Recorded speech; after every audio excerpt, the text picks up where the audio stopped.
Good morning everyone. Good morning बेटा। आ जाइए सारे लोग फटाफट फटाफट ज्वाइन हो जाए। आज आज हम मैराथन में भाग लेने वाले हैं। लंबी रेस रहेगी, है कि नहीं? लंबी रेस रहने वाली है। आज हमारे इंडियन इकोनॉमिक डेवलपमेंट के 3 चैप्टर्स कौन से sir? Pre independence period, post independence period and Indian reforms after 1991। ये तीनों को एक बार वन गो में क्या करेंगे, हम रिवाइज करेंगे। ऑलराइट, जल्दी से सारे बच्चे ज्वाइन हो जाए। ऑलराइट, हम शुरू करेंगे आज का लेक्चर। आज संडे है, so what better way to utilise a Sunday, है कि नहीं सर? इससे अच्छा तरीका नहीं हो सकता संडे यूटिलाइज करने का।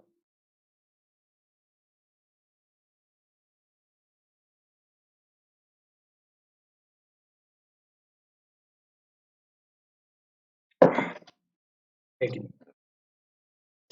आप लोग भी बैठ जाइए, अपनी चाय कॉफी जो भी लगता है सब लेके बैठ जाइए। बॉर्नवीटा आई होप अभी तो कोई बॉर्नवीटा पीता नहीं होगा, है कि नहीं?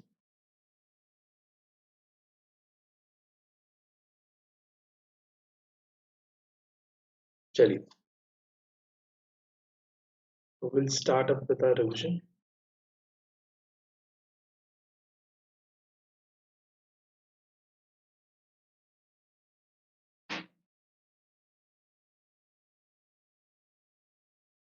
हाँ जी।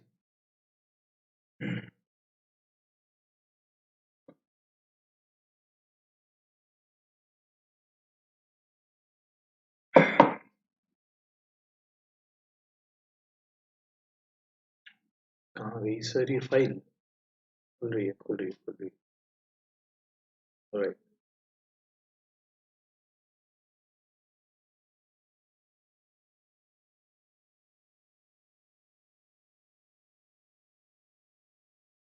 यस, आ गई sir.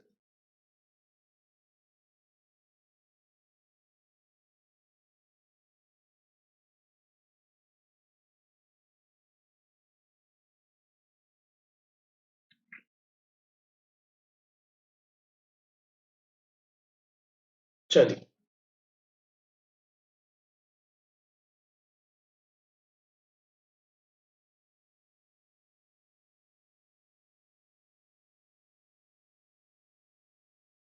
Good morning everyone. Good morning. Welcome to Unacademy. My name is Saurabh Jaiswal. I'll be educator for economics. Right, let's crack it with CBSE guys. A very brief introduction. A very brief introduction about me. I'm a faculty of economics and accounts. I've been teaching at 11th, 12th, and as well as in C Foundation. And it's been more than 2 years now. And one belief will always remain constant. One belief will always remain constant. That is conceptual learning. Right? हमारा focus हमेशा हमेशा किस पे रहने वाला है? हमेशा रहने वाला है सर कंसेप्चुअल लर्निंग पे। और एक लॉजिक्स को फॉलो करना। किसे फॉलो करना? लॉजिक्स को फॉलो करना। और एक यहाँ पे बड़े बड़े सब वादे नहीं है। यहाँ पे सिर्फ क्या है? यहाँ पे सिर्फ और सिर्फ लॉजिक्स है, प्योर लॉजिक्स। ठीक है, if you get those you get everything. Right, if you get those you get everything. My teaching is very simple. ठीक है, I am not put out much of information. Right, बस एक ही चीज है बस। This is it, this is the core of everything. This is the core of everything. चलिए, हाँ बच्चा, अगर आप फर्स्ट टाइम अन अकेडमी पे आए हो and you're watching it for the first time and you don't know what is an academy, so let me enlighten you Unacademy is an online learning platform. ये क्या है? ये एक ऑनलाइन लर्निंग प्लेटफॉर्म है। यहाँ पे you get to learn from top educators, ठीक है, from all over the India, right under one roof. अब सारे सब्जेक्ट्स एक ही जगह पे कर सकते हो। You don't have to go anywhere else. ठीक है, हमारे जो भी सब्जेक्ट है 12th सीबीएसई के, आप सारे के सारे सब्जेक्ट्स आप कर सकते हैं right under one roof. All right. Now, what you can do, you can take advantage, ठीक है, take advantage of our free lectures, ठीक है, free demo lectures which are available on YouTube and as well as on the Unacademy Plus, so on what? On the Unacademy special classes. So these are what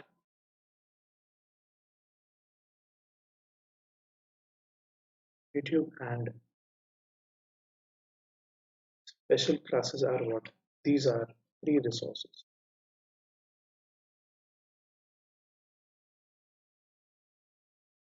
These are what?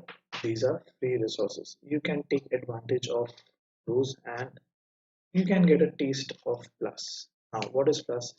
Plus is a type of subscription that you can get. There are two types actually. एक plus है, एक iconic है।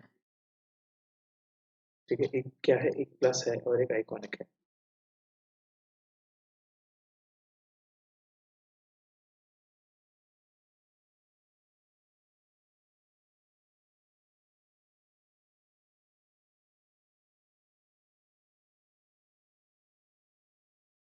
एक plus है और एक iconic है।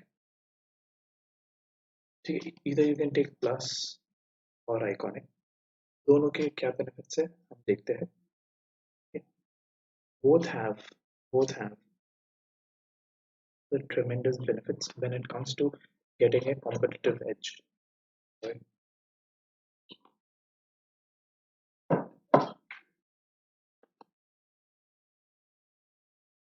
सबसे पहले सबसे पहले you get daily live classes. In Plus, you get daily live classes.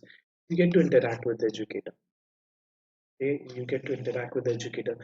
You get daily live classes. ठीक है सर, हमारी प्लस क्लासेस हमेशा रियल टाइम में चलती है। इंटरेक्शन भी आप कर सकते हैं थ्रू चैट बॉक्स,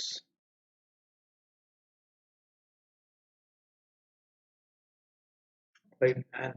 एंड ये सर इतना इतना ऑन पॉइंट रहता है, इतना रियल टाइम रहता है।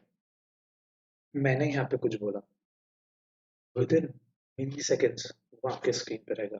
There is hardly any time, there is hardly any lag. आपने कोई क्वेश्चन टाइप करके पूछा, तुरंत मेरी स्क्रीन पे आएगा, तुरंत मेरी स्क्रीन पे आएगा। और एक ये सब क्या है सर? ये सब क्या है? ये सारे बेनिफिट्स है Unacademy plus. Then you get to attend live polls and quizzes. ठीक है, आप लाइव क्विज अटेंड करिए। क्या अटेंड करिए? लाइव क्विज अटेंड करिए। क्यों? बिकॉज जो हमने पढ़ाई की है उसे एवेल्युएट करना भी तो जरूरी है कि नहीं? उसे एवेल्युएट करना भी तो जरूरी है। तो कैसे एवेल्युएट करेंगे, कैसे टेस्ट करेंगे? Through live polls and quizzes. साथ ही साथ you can give test series, you can give test series all subjects. ठीक है, एनालिसिस कर सकते हैं।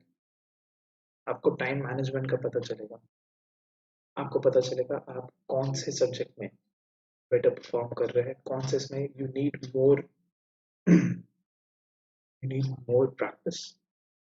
ठीक है, ये सारी चीजें आपको, फिर ये एनालिसिस जो है, ये बाकी लोगों से आप कितना बेहतर परफॉर्म कर रहे हैं, ये सारा एनालिसिस आपको कहाँ से? Sir through plus. ये सारा एनालिसिस आपको मिलेगा प्लस के थ्रू। देन जो डाउट सेशंस है, क्या जो डाउट क्लियरिंग सेशंस है वो भी कहाँ, और वो भी होंगे प्लस में। दीज आर फ्यू बेनिफिट्स, और भी है जैसे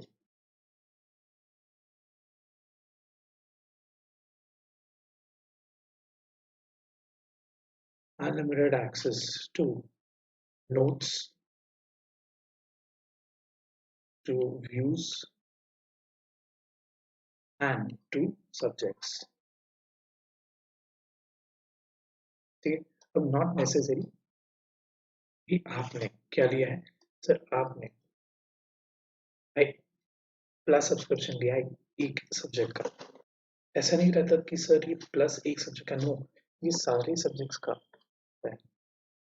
एक simple plus subscription covers all your subjects, ठीक है, बी इट साइंस और बी इट कॉमर्स, सारे subjects.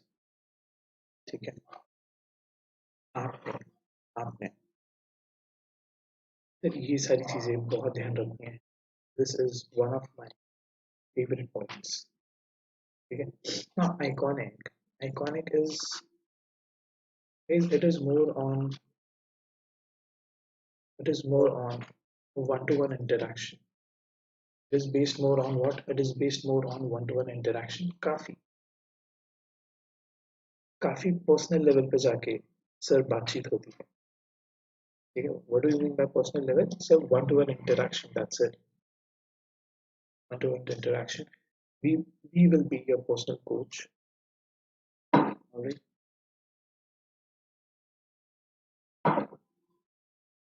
We will be your personal coach.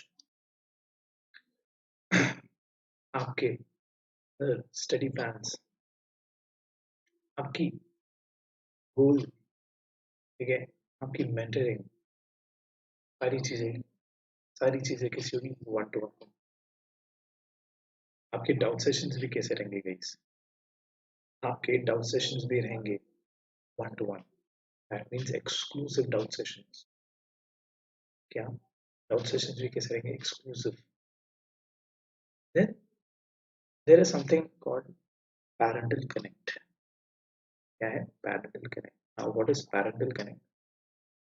Parental connect, sir आपका जो हार्डवर्क है गाइस, आपका जो हार्डवर्क है वो काफी इंपॉर्टेंट है, एंड वो कम्युनिकेट होना भी बहुत जरूरी है आपके पेरेंट्स तक, बिकॉज एक क्या बने रहेगा, एक पॉजिटिव वाइब बनी रहेगी आपके सराउंडिंग, पॉजिटिव वाइब बनी रहेगी आपके आसपास। ये बहुत बहुत ज्यादा जरूरी है। ठीक है, you guys have to stress it. Positive vibe is very very important।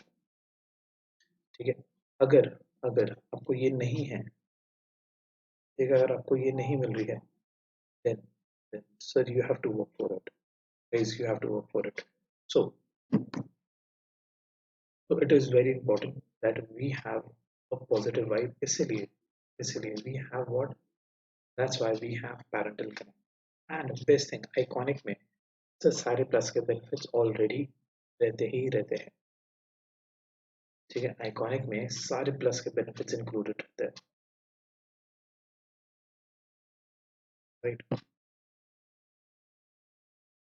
चलिए, लेट्स मूव फॉरवर्ड नाउ।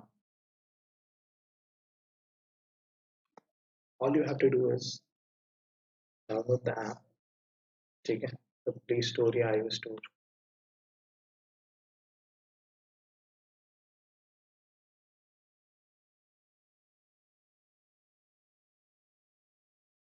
ठीक है, कहीं से भी कर लीजिए। नाम क्या है? The Unacademy learning app. ठीक है, then sign up and set your goal. हमारा गोल रहेगा CBSE 12। हमारा गोल क्या है? हमारा गोल है CBSE 12। ठीक है, देन देन अगर अगर बच्चा आप लोग 11th में हो, अगर कोई देख रहा है जो 11th में है, ठीक है, these are the variants for you और प्लस। प्लस में अगर आप 11th में हो तो यू गेट ऑप्शन कि आप 11th एंड 12th क्या बोला हमने 11th एंड 12th दोनों की ठीक है दोनों का साथ में सब्सक्रिप्शन ले लो ये 11th 12th तो 1 3 6 15 18 and 24 for people who are in 11th I would suggest to go for a longer term plan ठीक है why because it will cover your 11th as well as 12th ठीक है and if you apply this code ठीक है अगर ये code आपने अगर यहाँ लगा दिया ठीक है अगर ये कोड यहाँ लगा दिया सो क्या होगा you'll get a flat 10% off you'll get what you'll get a flat 10% off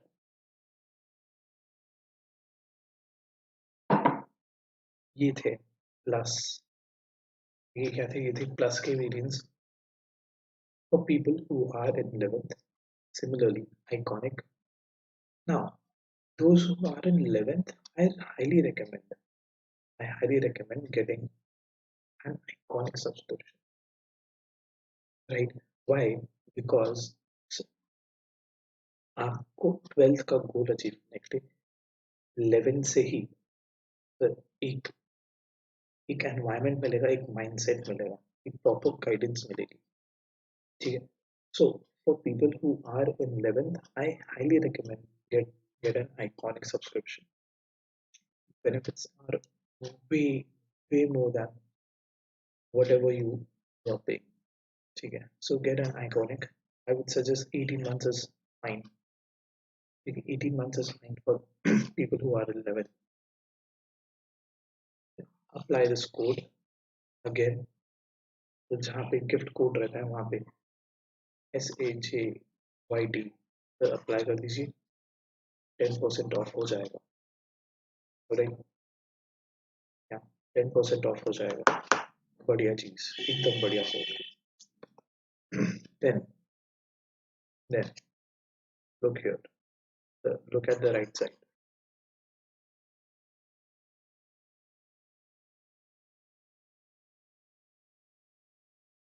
right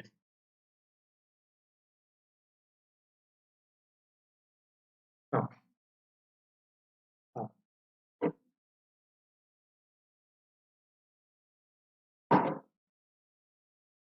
please अगर आप 12th में हो you have 4 variants actually 1 month 3 months 6 months and 12 months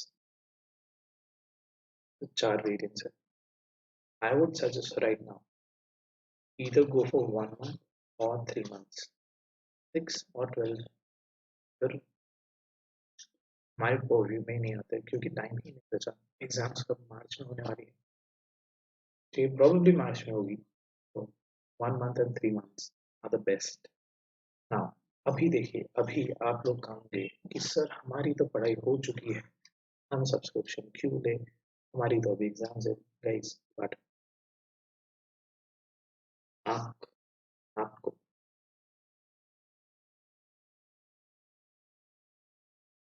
revision lectures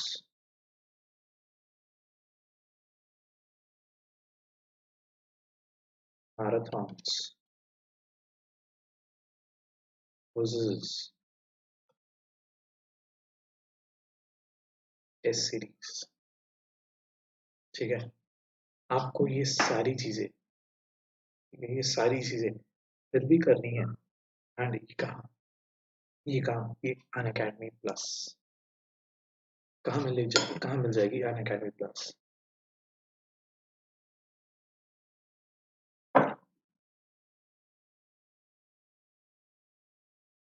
right so I highly recommend get get a 1 month ठीक है और months हाँ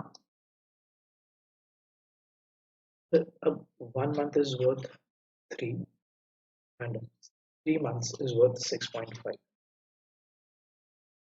ठीक है तो ज्यादा डिफरेंस है बिल्कुल है सर ठीक है ज्यादा डिफरेंस है कॉस्ट बेनिफिट एनालिसिस करिए, ठीक है. If your preparation is on point, take a 1 month.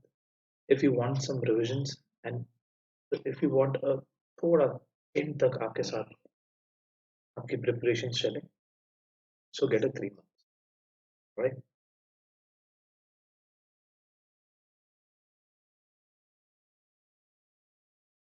And if you apply our code, ठीक है, अगर आप यहाँ पे क्या करते हो, SAJYT अप्लाई कर देते हो, आपको क्या मिल जाता है, सीधा सीधा 10% ऑफ हो जाता है, ठीक है. और कम हो जाएगा, और कम हो जाएगा. 1 month वाला तो सर एकदम ही कम हो गया, 2700. ये तो ऐसा है कि एक पार्टी में जाके, ठीक है, एक पार्टी में हम इतना स्पेंड कर देते हैं, राइट. एक पार्टी में गए सर, इतना तो स्पेंड हो ही जाता है, right. So I would highly recommend gate a 1 month और 3 months प्लस सब्सक्रिप्शन. 6-12 की जरूरत नहीं,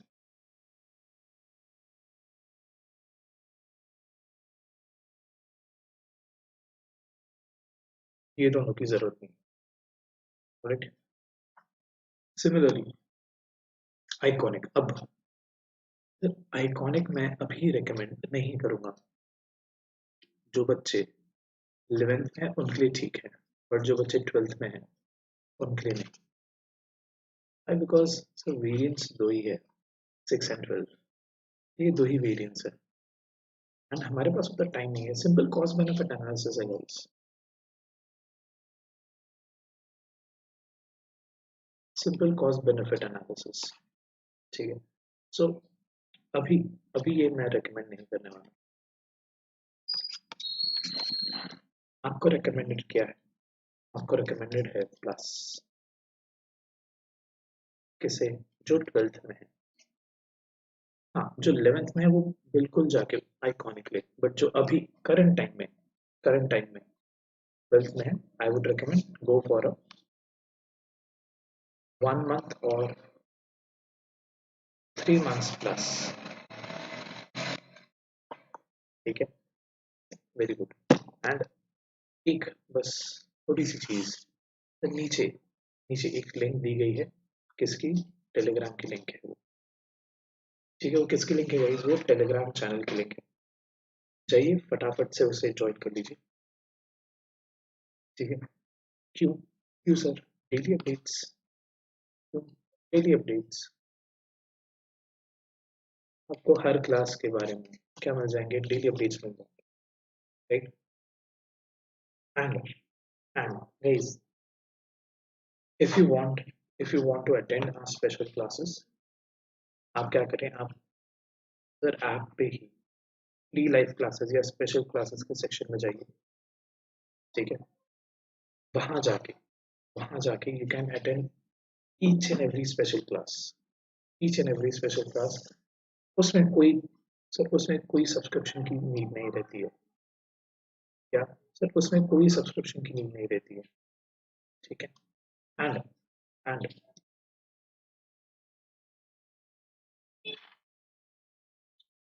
बस remember one thing, special class क्या है सर, फ्री कंटेंट.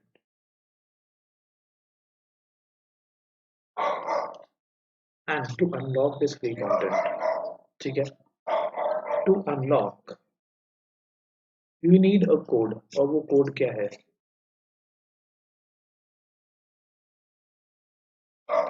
हमारा क्लास कोड ही सर वो फ्री कंटेंट को अनलॉक करने का कोड है, ठीक है गाइस. बहुत ही simple. If you want a test of plus, go and watch of the classes, demo है, बिल्कुल देखिए.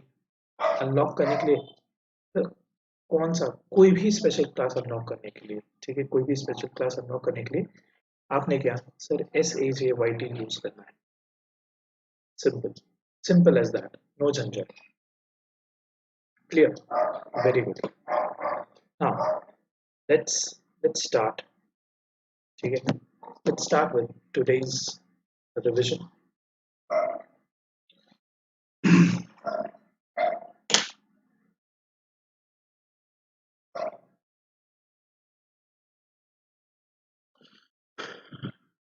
तो सबसे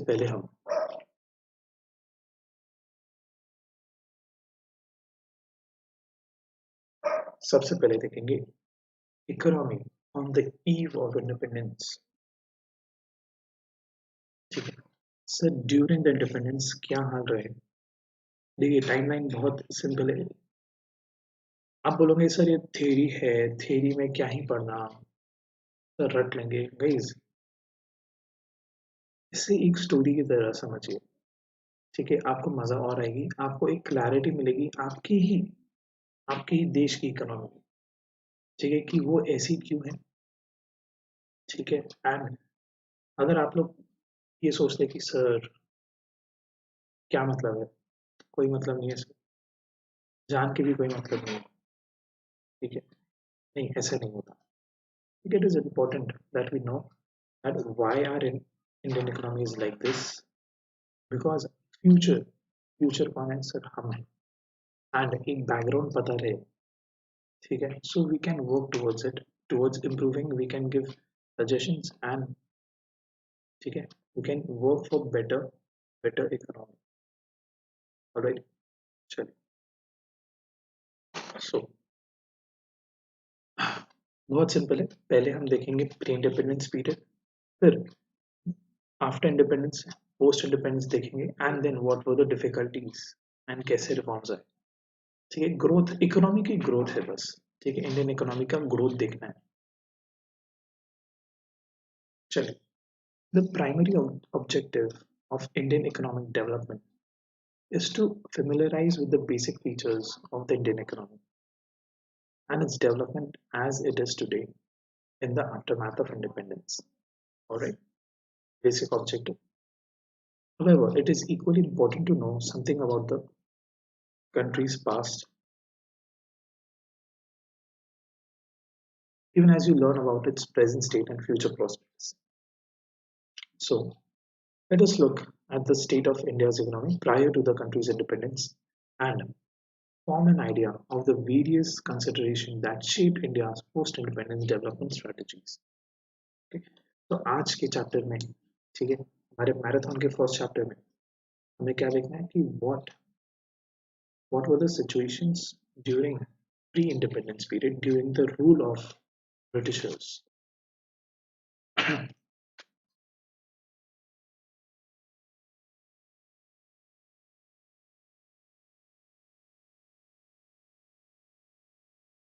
चीजें बराबर है। हाँ जी, yes. So the structure of India's present day economy is not just of current making. ठीक है सर, आज की हालात जो है वो सिर्फ आज की हरकतों के कारण नहीं है। राइट,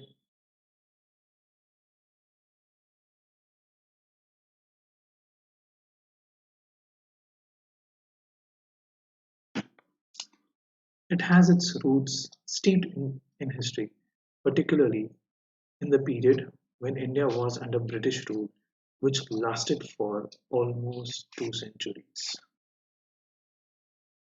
ठीक है, which was almost for 2 centuries, 200 साल। कितना,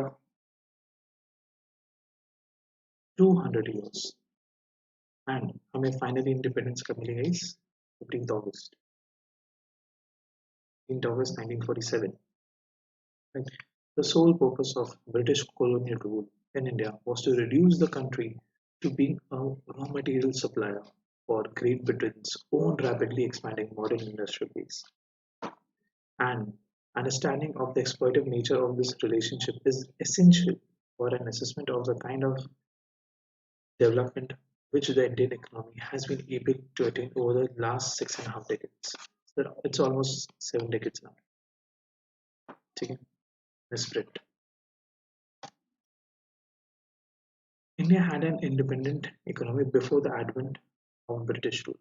Britishers के आने के पहले sir we had an independent economy, though agriculture was the main source of livelihood. Agriculture was the main source of livelihood for most people. Yet the country's economy was characterized by various kinds of manufacturing activities. Even though देखिए अभी भी अभी तो कम हो गया है, but initially during post independence till so 1990, okay, our majority of the population was engaged in what agriculture.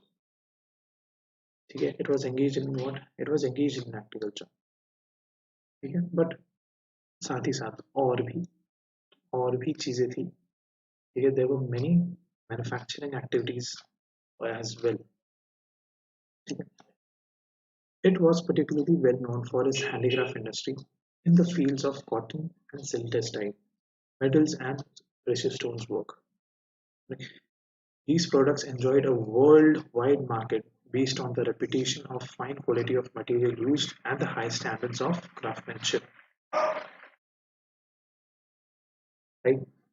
Not just agricultural sector, but as well as our handicraft industry was well known all over the world. Okay. Now,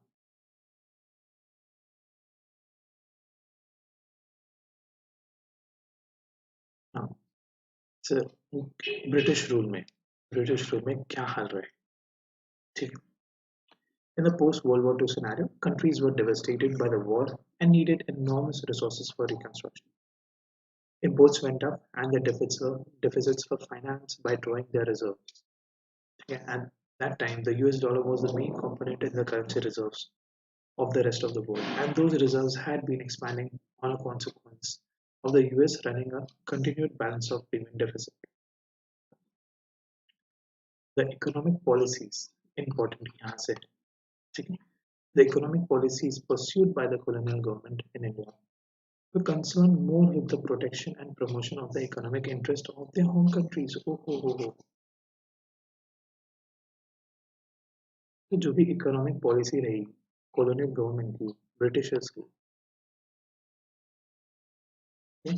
जो भी economic policy रही Britishers की, that was more focused on the economic interest of their home country. ठीक है, Indians पे ध्यान नहीं दिया. किस पे ध्यान दिया? सिर्फ ध्यान दिया सिर्फ और सिर्फ अपनी होम कंट्री ब्रिटेन पे. ठीक है, इंडिया में राज करके इंडियन इकोनॉमी की तरफ ध्यान नहीं दिया. किसकी तरफ ध्यान दिया? खुद की कंट्री की तरफ. ठीक है, खुद का भला चाहा, हमारा नहीं.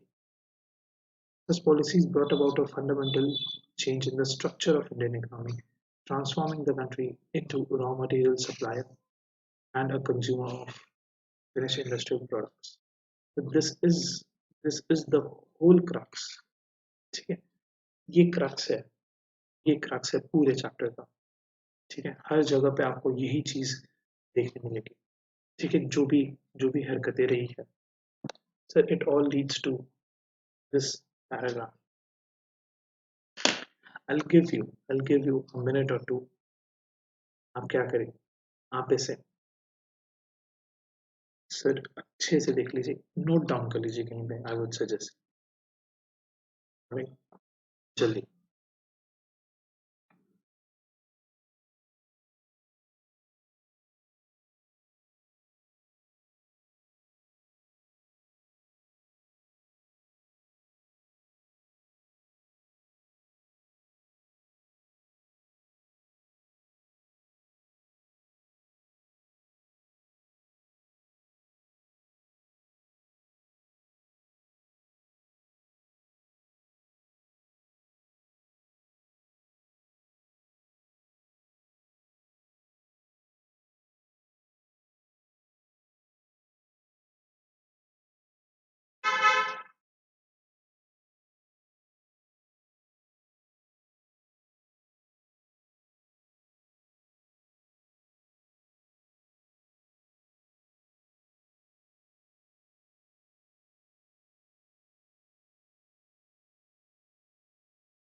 जल्दी हो गया गाइस, नोट डाउन हो गया.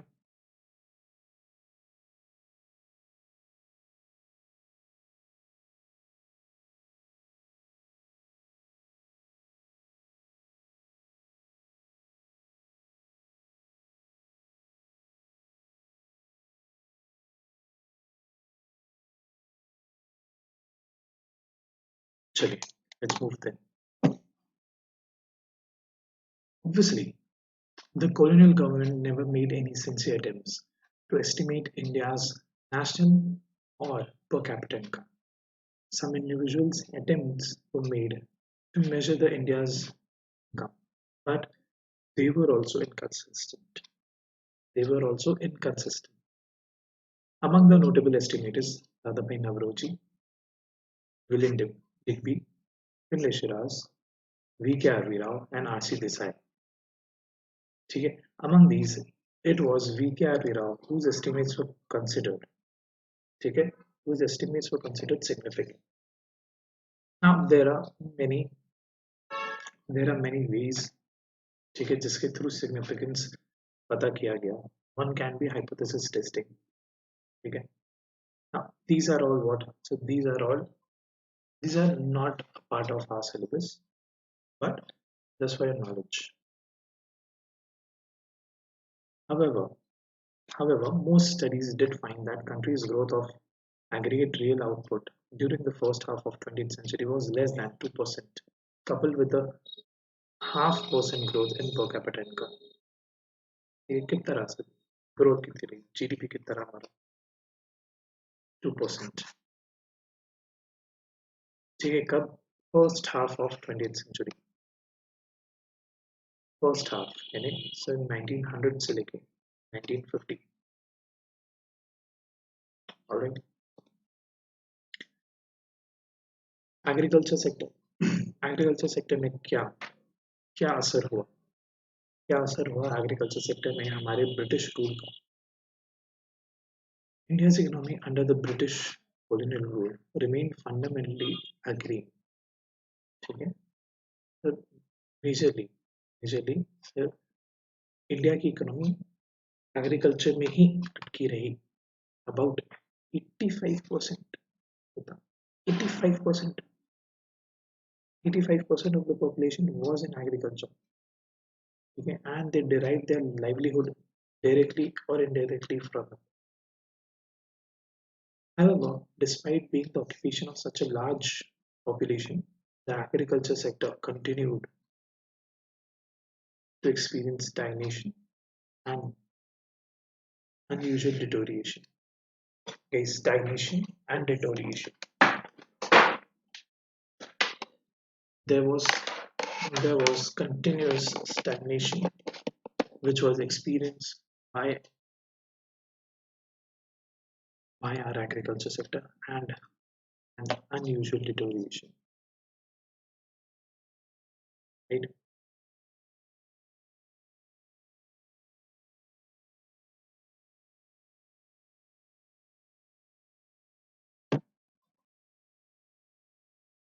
Agriculture productivity became low. ठीक है? Sir, overall terms में, in absolute terms, it became low. The sector experienced some growth due to expansion of the aggregate area under civilization, but comparatively it was very low. The stagnation in agriculture sector was caused mainly because of various systems of land settlement that was introduced by the colonial government. So there are many reasons. It is not just land settlement systems, but there are many reasons for the for the stagnation faced, for the deterioration faced by our agriculture during the rule. ठीक है, आगे देखेंगे. Under the zamindari system, which was implemented in the Bengal presidency, the profit occurring out of agriculture sector went to the zamindar.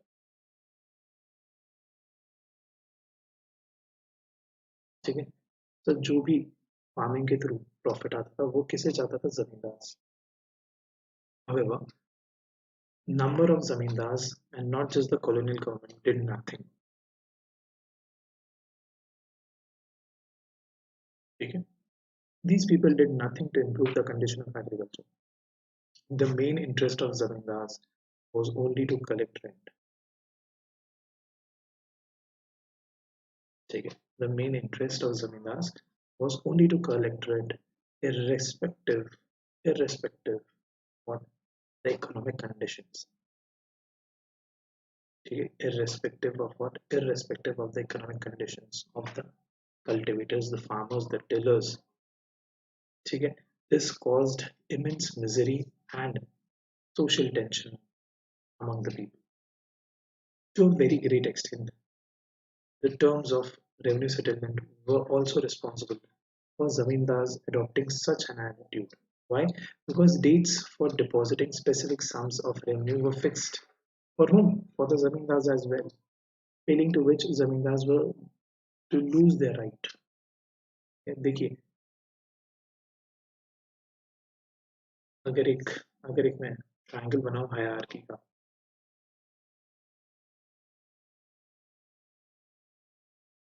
तो सबसे ऊपर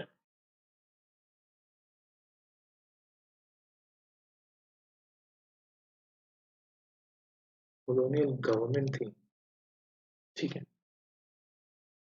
They were dominating the zamindars for money, ठीक है. Sir इन्हें इन्हें बोला जाता था, अगर आप अगर आप क्या नहीं करोगे, अगर आप हमें बराबर टाइम पे पैसे नहीं दोगे, तो क्या आप राइट्स लूज कर दोगे, आप क्या राइट्स लूज कर दोगे अपने जमीन पे से. And that's why they were imposing they were imposing such cruelty on the cultivators or farmers. So main फसाद की जड़ कौन था? मेन फसाद की जड़ सर हमारा कॉलोनियल गवर्नमेंट और ब्रिटिशर्स. Besides this, ठीक है, besides the zamindari system, low level of technology, lack of irrigation facilities, and negligible use of fertilizer, ठीक है, all these things added up, ठीक है, all these things added up for the downfall of our agriculture sector. All these things added up for the downfall of our agriculture sector. There was, of course, some evidence of a relatively high yield of cash crops in certain areas of the country due to commercialization of agriculture. ठीक है, so कुछ कुछ जगहों पे improvement रही, क्यों? Because now we adopted cash crops rather than producing food crops. This could hardly help farmers in improving their economic condition, as instead of producing food crops, now they were producing cash crops, which were ultimately used by British industries back home. Okay. Despite some progress made in irrigation, India's agriculture was starved of investment in terracing, flood controls, drainage, and deuranization of soil. With a small section of farmers changing from food crops to cash crops, a large section was still not able to shift. ठीक है, सिर्फ थोड़ी growth दिखी हमें, ठीक है, थोड़ी growth दिखी. अब वो ग्रोथ भी क्यों थी? ठीक है, वो ग्रोथ भी क्यों थी? बिकॉज वी शिफ्टेड, ठीक है, few of the farmers shifted from food crop to cash crop. देखिए फूड क्रॉप क्या है सर? ये फूड क्रॉप वो अनाज रहेगा, वो फूड ग्रेन रहेगा जो जो नॉर्मल लोगों में बटेगा, ठीक है, जो कंज्यूम होगा. But we shifted from this to cash crops, which were ultimately consumed by the Britishers. Then, फिर ये हालत थी हमारी एग्रीकल्चर सेक्टर की. अब इंडस्ट्रियल सेक्टर की क्या हाल? इंडस्ट्रियल सेक्टर के क्या हाल?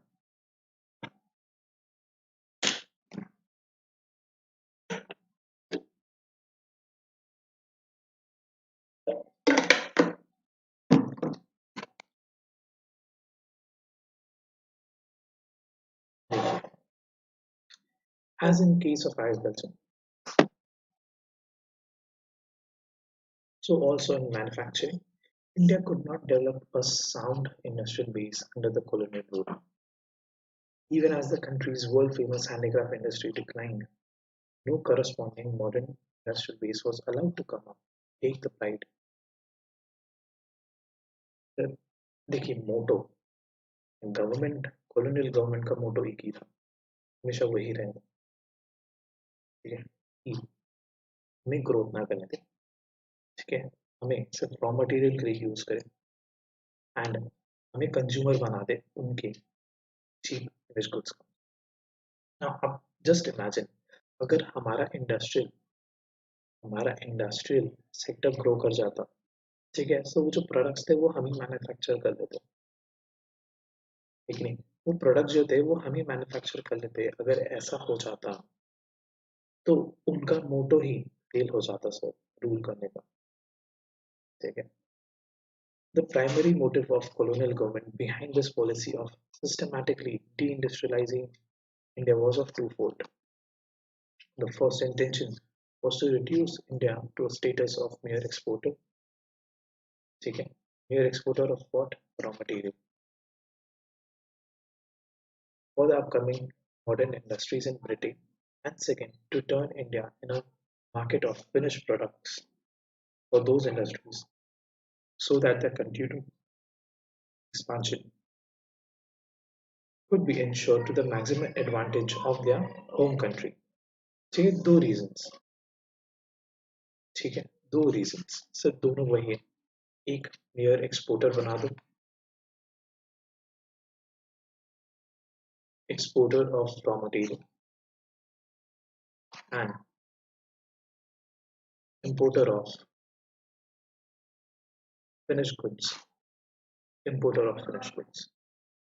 Okay, this was this was the whole intention throughout the rule. हर जगह आपको यही दिखेगा। Right? In the unfolding scenario, the decline of the indigenous handicraft industry created not only massive unemployment but also new demand in Indian consumer market, which was now deprived of the supply of locally made goods. This demand was profitably met by the increased imports of cheap manufactured goods. During the second half of 19th century, modern industries began to root in India. So the progress still remained very slow. Initially, this development was confined to setting up of cotton and jute textile. थोड़ी, ऐसा नहीं है कि कुछ growth हुई नहीं, थोड़ी industries grow करी, जैसे कि cotton and jute textile mills. Cotton textiles were mainly dominated in Maharashtra and Gujarat, right? Whereas the jute mills were more dominant in Bengal. Later, iron and steel industries began coming up in the beginning of 20th century. The Tata Iron and Steel Tisco was incorporated in 1907. A few other industries in the fields of sugar, cement, paper extractor came after the World War II. However, there was hardly any capital goods industry to help promote further industrialization in। Guys, अगर आप एक चीज पे ध्यान दोगे, ठीक है, अभी तक जो भी कौन कौन सी कॉटन, जूट, टिस्को, ठीक है, शुगर, सीमेंट, पेपर इंडस्ट्रीज, ये सारी चीजें एक तरीके से कंज्यूमेबल्स है। ये सारी चीजें किसकी इंडस्ट्रीज है? कंज्यूमेबल्स की industries. There are no industries there are no industries for capital goods. अब कैपिटल गुड्स क्या है? तो कैपिटल गुड्स वो गुड्स होते हैं जो हेल्प करते हैं हमें आगे प्रोडक्शन, आगे दूसरे गुड्स को प्रोड्यूस करने में। अगर ऐसे ऐसे गुड्स प्रोड्यूस नहीं हो रहे तो आप फर्दर एक्सपांड कैसे करोगे? राइट, आप फर्दर एक्सपेंशन में कैसे जाओगे? Right, capital goods industry means industries which can produce machines which are in turn used for producing articles of current consumption. Right, the establishment of a few manufacturing units here and there was no substitute to near wholesale displacement of country's traditional handicraft industry. Furthermore, the growth rate of new industrial sector and its contribution to GDP was still very small. Another significant drawback of the new industrial sector was the very limited areas of operation. Okay. This sector remained confined only to railway, power, communication, ports, and some other departmental undertaking. Then, foreign trade. क्या sir? Foreign trade पे क्या sir? Just a second.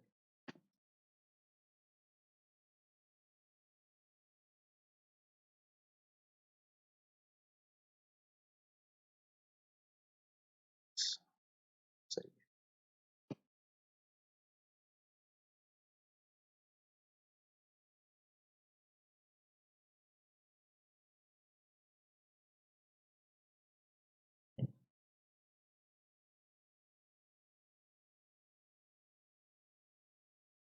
Foreign trade अब कैसे affect हुआ? देखिए, एक एक करके सारे सारे एलिमेंट्स देख रहे हैं हम। ठीक है, पहले एग्रीकल्चर सेक्टर में देखा क्या प्रॉब्लम्स आई, फिर देखा हमने, फिर देखा कि हमारे इंडस्ट्रियल सेक्टर में कैसे प्रॉब्लम्स। अब फॉरेन ट्रेड में क्या प्रॉब्लम्स आने शुरू हो गई, राइट? फॉरेन ट्रेड में क्या प्रॉब्लम्स आनी शुरू हुई, चलिए वो देखते हैं। India has been an important trading nation since ancient times, but the restrictive policy of commodity production, trade and tariff pursued by the colonial government adversely affected the structure. ठीक है? Consequently, India became exporter of primary products such as raw silk, wool, cotton, sugar, indigo, jute, and an importer of finished consumer goods like cotton silk, woolen clothes, cotton silk and woolen clothes, okay, and other capital goods like machineries, which was produced by the Britain. For all practical purposes, Britain maintained a monopoly. इसको highlight कर सकते हैं हम. Britain maintained a monopoly control over India's export and import. ये चीज ये चीज आपको हर जगह देखने मिलेगी. ये चीज आपको हर जगह देखने मिलेगी.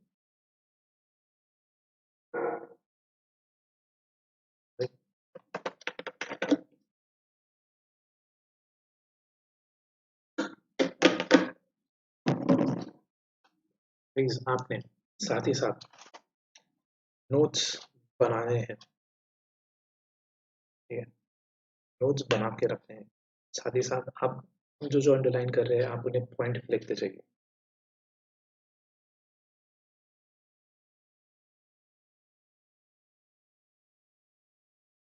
Right,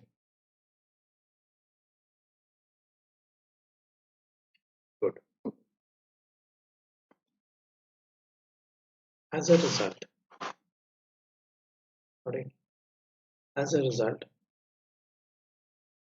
more than half of foreign trade was restricted.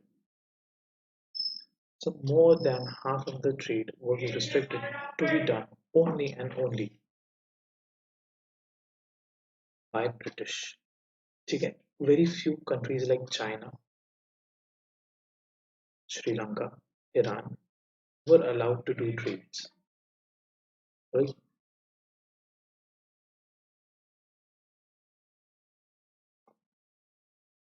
Furthermore, the export surplus. Furthermore, what? Furthermore, the export surplus did not result in any flow of gold or silver in India. Now we all know that the gold standard use हुआ करता था.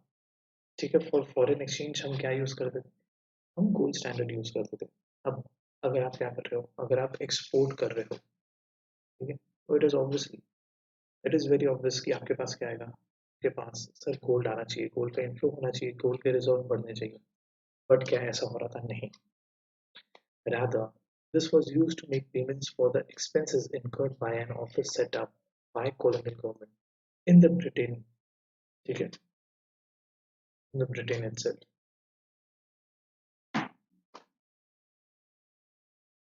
Sir जो gold आ रहा था, ठीक है, that was used to pay off the expenses of government offices, war expenses, ठीक है sir, and and so all the imports, ठीक है, all the imports also drained out. the wealth of India. ठीक है? तो हमें हमें पूरा पूरा यूज किया गया, हमें पूरा पूरा यूज किया गया, पूरा ड्रेन कर दिया, हमारे पूरे रिजर्व्स खत्म कर दिए। ये बिकॉज उनका मकसद एक ही था सर, उनका मकसद एक ही था कि हमें हमारे कंट्री से सारी रॉ मटेरियल निकाल लें और चीप प्रोडक्ट्स दे दें, बस। हाँ, demographic conditions. Various details about population of British India were first collected through census in 1881. Though suffering from certain limitations, it revealed that unevenness is there in India's population growth. Subsequently, every 10 years, such census operations were carried out. Before 1921, India was in the first stage of demographic transition. The second stage of transition began after 1921. The what are the demographic transition now after 1920s, our population growth started increasing. Okay? However, neither the total population of India nor the rate of population growth at this stage was very high. Still, it was not high. The various social development indicators were also not quite encouraging. The overall literacy rate was just 16%, and in Miss Evisa, the female literacy was just 7%. Public health facilities were either unavailable, or if they were available, they were inadequate. They were inadequate. Right?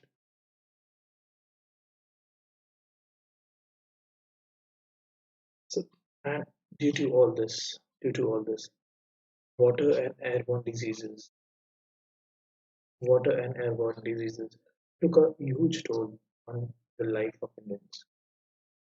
Okay? And due to this, no wonder the mortality rate went high. Okay? The infant mortality rate was quite alarming, of 218 per thousand. Okay? Currently, it is 33 per thousand, but at that time it was 218 per thousand. Even the life expectancy was very low. The life expectancy was only 44 years. It was only 44 years. Okay? Whereas right now it is somewhere around 70. Okay? In the absence of reliable data, it is difficult to specify the extent of poverty at the time, but there is no doubt that extensive poverty prevailed in India during the colonial period, which contributed to the worsening profile of India's population. Then, occupational structure पे क्या असर हुआ? Colonial rule का occupational structure पे क्या असर हुआ? Most of most of the people were still engaged in agriculture. ठीक है? Hardly the 10% were in manufacturing and 20%, 15 to 20% were in service sector. Parts of the Madras Presidency, ठीक है? Bombay, Bengal witnessed a decline in dependence of the workforce on agriculture, with a commensurate increase in the manufacturing and service sector. However, there had been an increase in the share of workforce in agriculture during the same time in the states of Orissa, Rajasthan, and Punjab. Okay, these were the affluent states. Under the colonial regime, basic infrastructure such as railway, ports, water transports, post offices did develop. However, the real motive behind this development was not to provide the basic amenities, but to serve their colonial interest. देखिए, हर चीज के पीछे एक मतलब है उनका।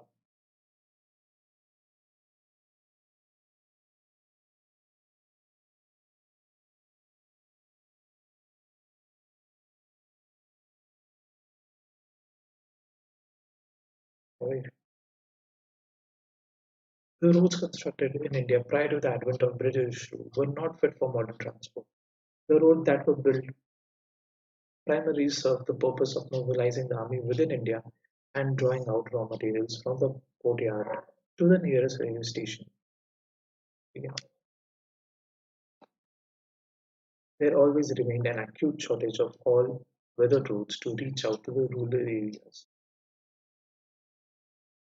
The Britishers introduced railway in 1850, and they are very proud of it. They said this is the most important contribution that they could made to India. But this was also this was also for their own benefit. This was also for their own benefit, no doubt. The volume of exports undoubtedly expanded. ठीक है? So exports बढ़ गए, but but sir, did it help India? No, it did not. It did not help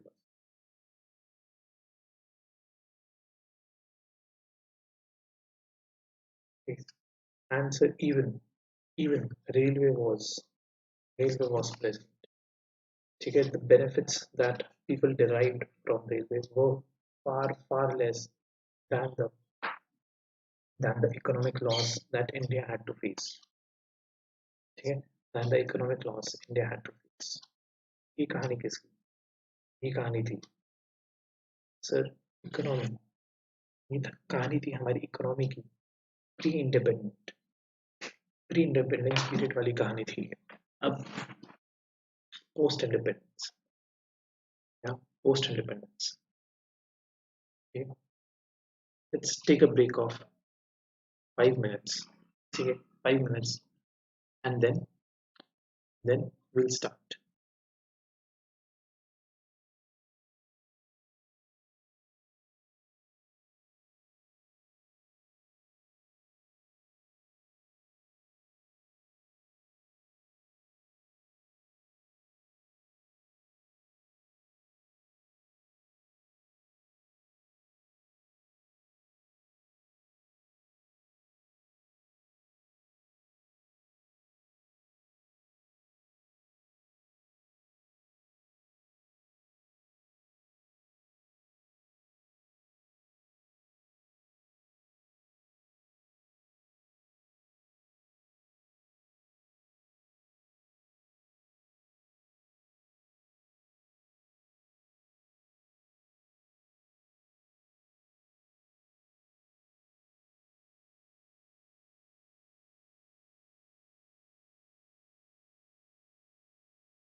चलिए हो गया guys.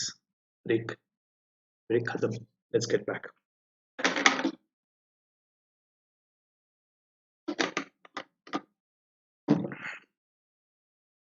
Right. अब अब दूसरा सर हमारा मैराथन में दूसरा चैप्टर है पोस्ट इंडिपेंडेंस।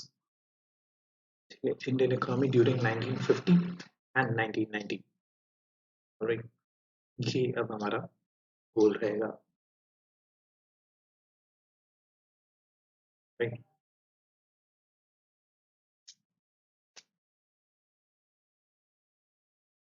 चलिए।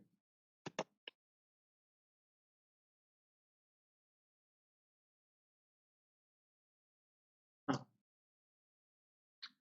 on August 15th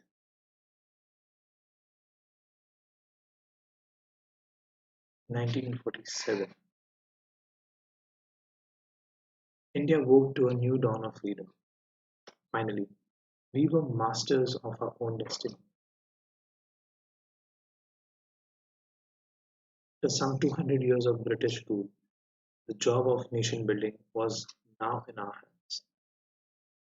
ठीक है, finally, finally क्या 200 साल के बाद 200 साल के बाद it was again in our hands to build up a nation.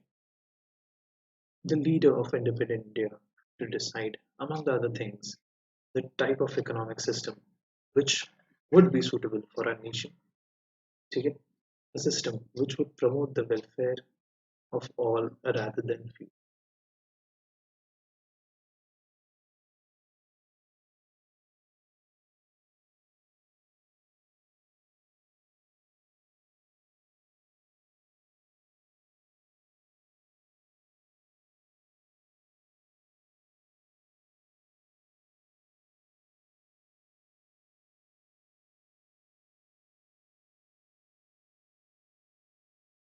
ठीक है सर, ये मोटो रहा. This was the basic objective, right? There are different types of economic systems, and among them, socialism. Okay? Socialism appealed to Nehru. Okay? However, he was not in favor of the kind of socialism established in the former Soviet Union, where all the means of production, okay, that is, all the factories and farms, were owned by the countries, okay, and there were no private property. Socialism.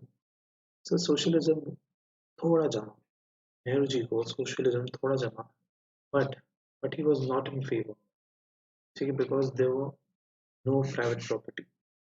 It is not possible in India, okay, for government to change the ownership pattern of land and other properties of its citizens in a way that it was done in the former Soviet Union. Nehru and many other leaders and thinkers of newly independent India sought an alternative to extreme versions of capitalism and socialism. क्या निकाला? जुगाड़ निकाला. क्या निकाला? जुगाड़ निकाला.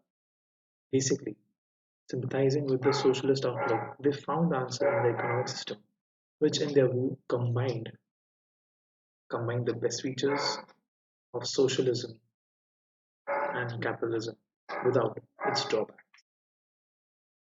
In this view, India would be a socialist society with a strong public sector, but also with private property and democracy. The government would plan the economy with private sector being encouraged to be the part of the planned effect. The Industrial Revolution and the directive principles of Indian Constitution reflected this outlook. In 1950, a planning committee was established with Nehru leading the way as a chairperson, and the era of five-year plan began. Now, which type of economy to select? Okay. This was dependent on three questions. ये dependent था इन तीन questions पे. ठीक है. What goods and services should be produced? How the goods and services should produce. ठीक है, कैसे produce करें, क्या प्रोड्यूस करें, and उनका डिस्ट्रीब्यूशन कैसा हो, how should the goods and services be distributed among the people, right? So one answer to these questions is to depend on the market forces. Okay, and that is called capitalism. If you let the market decide, that is what is called capitalism. Only those consumer goods will be produced that are in demand, is goods that can be sold profitably either in the domestic or in foreign market. If cars are in demand, cars will be produced. If bicycles are in demand, bicycles will be. If labor is cheap than capital, more labor intensive methods of production will be used and vice versa. सारी चीजें कौन, सब market demand.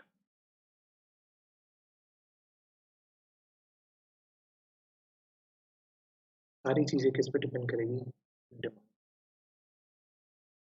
और सारी चीजें depend करेगी demand. ठीक है, कौन से कुछ प्रोड्यूस करना, कैसे प्रोड्यूस करना, एंड डिस्ट्रीब्यूशन कैसे होगा. अब डिस्ट्रीब्यूशन, ठीक है, in capitalist society the goods produced are distributed among people not on the basis of what people need but on the basis of purchasing power. Correct? That is, one has to have the money in their pocket to buy. Correct? Distribution कैसा होगा, so on the basis of purchasing power.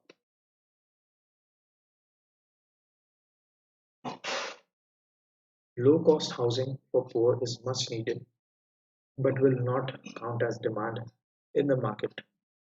Okay, because the poor do not have the purchasing power to buy back the demand.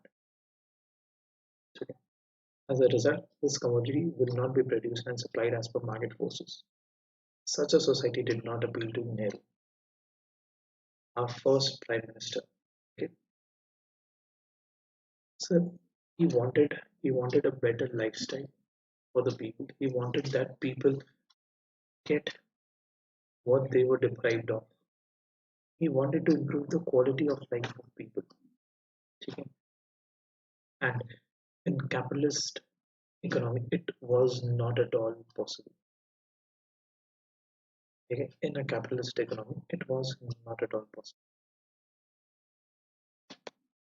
Then Then a second set, a socialist society, answers the three questions in totally different way. अलग ही तरीके से answer होगा. The socialist society, government is a deciding entity. Okay. The government decides what goods are to be produced, okay, in accordance with the needs of the society. Now, the government assumes that they know the best. Okay. It assumes that government knows what is good for the people. Okay. And so what is desired by the individual consumers. Okay. The government decides how goods are to be produced and how they should be distributed. Distribution under socialism is supposed to be based on what people need and not on what they can afford. Okay. Unlike capitalism, for example, a socialist nation provides free healthcare to all citizens. A socialist society has no private property since everything is owned by the state. Examples are China and Cuba. Right? Now,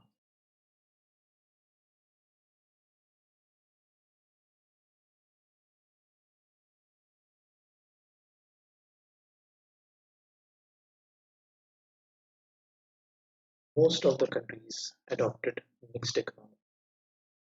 Taken mixed economy is what it is, a fusion of capitalist and socialist economy. That's what it is, a fusion of.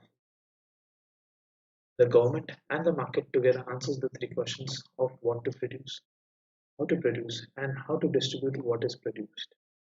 In a mixed economy, the market will provide whatever goods and services it can, and the government will provide essential goods and services which the market fails to do.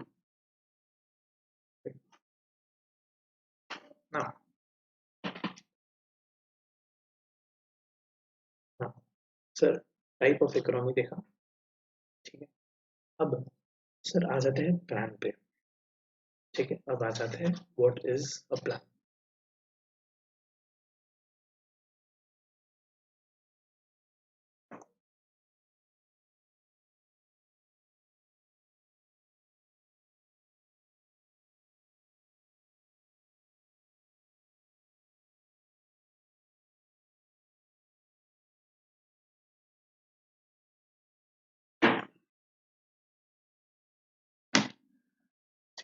A plan spells out how the resources of nation should be put to use. It should have some general goals and some specific goals, okay, which needs to be achieved within the specified period of time. In India, plans were of 5 years duration. Okay, that's why we call 5 year plan. Our plan documents up to the year 2017 was not only specific the objective to attain in the 5 year plan, but also has what is to be achieved over a period of 20 years. And this long term plan is called prospective plan. The 5 year plan were supposed to provide the basis for the prospective plan. It will be unrealistic to expect all the goals of a plan to be equal. Okay? That's why not each and every goal were given equal importance. In fact, the goals may actually be in conflict. For example, the goal of introducing modern technology may be in conflict with the goal of increasing employment in the technology because it reduces the need of labor. The planners have to balance the goals, a very difficult job indeed. We must find different goals being emphasized in different plans in India. India's 5 year plan did not spell out how much of each and every goods and services to be produced, and which is not even necessary. It is enough if the plan is specific about the sectors where it plays a commanding role. Now, जो हमने क्या जो हमने goals पढ़े, ठीक है, कुछ specific goals भी रहेंगे, ठीक है। हम स्पेसिफिक गोल्स की बात करेंगे. A plan should have some specific goals. The goals of 5 year plan were growth, modernization, self-reliance and equity. इसे याद करने के लिए आप क्या लिखे, जेम्स लिखे. क्या लिखे, so goals of 5 year plan के आगे क्या लिख दे, James. Growth, equity, modernization and self-reliance. These were the specific these were the specific goals that each and every 5 year plan had to attain. Okay? But this does not mean that all plans have equal importance to these goals. Why? Due to limited resources, alright, a choice has to be made in each plan about which of the goal is to be given primary importance. Right? Nevertheless, the planners have to ensure that as far as possible, the policies of the plan do not contradict these four goals. Right? Now, ये करके हमारे तो चारों specific goals देख लेते हैं. सबसे पहले है जेम्स में से सबसे पहले देख रहे हैं growth. It refers to increase in country's capacity to produce the output of goods and services within the country. It implies either a large stock of productive capital or a larger size of supporting services like transport and banking, or an increase in the efficiency of productive capital and services. So whenever okay, growth is simply what? Whenever your GDP rises, whenever your GDP rises, okay, we can say that we are in a growing economy. ठीक है, and हमने एक चीज पढ़ी थी macro में, whenever our GDP rises at constant prices, we say that we are in a growing economy. Okay? A good indicator of economic growth in the language of economics is steady increase in GDP. The GDP is the market value of all goods and services produced in a country during a year. Okay? So you can imagine GDP being a cake and the growth being the size. Okay? एक जितना बड़ा growth उतनी ज्यादा. ठीक है, एक जितना बड़ा ग्रोथ उसकी उतनी ज्यादा. The GDP of a country is derived from different sectors of economy, mainly agriculture, industrial, and the service. Excuse me.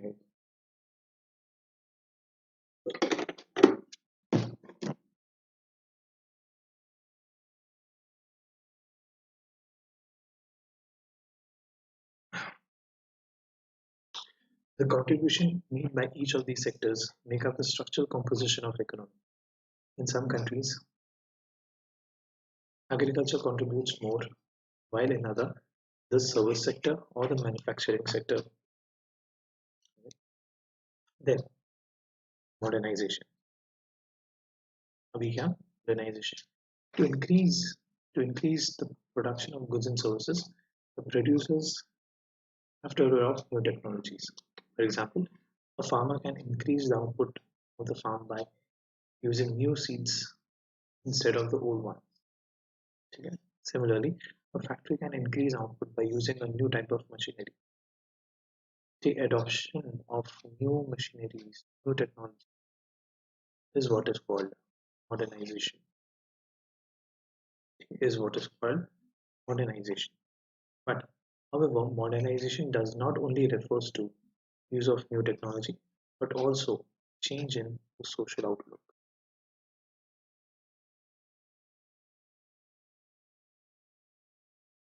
There are two components of modernization. First is first is adoption. First is adoption of technology, and second is change in the social outlook. Social outlook का simple meaning लोगों की सोच, लोगों की सोच. Alright. Then self reliance. ये word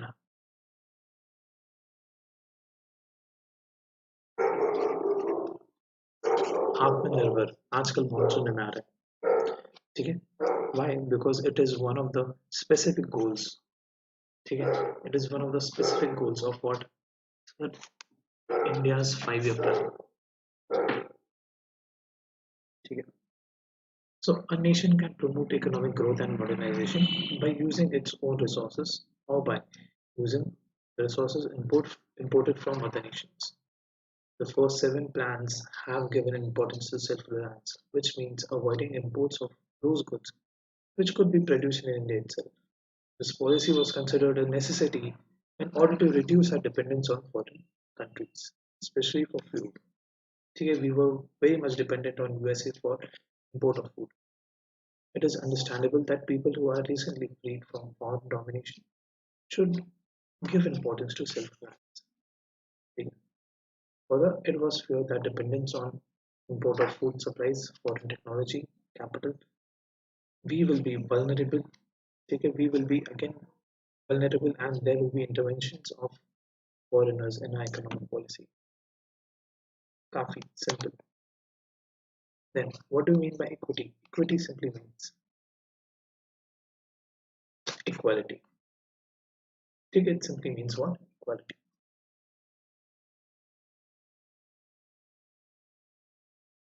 Now, growth, modernization, self-reliance by themselves.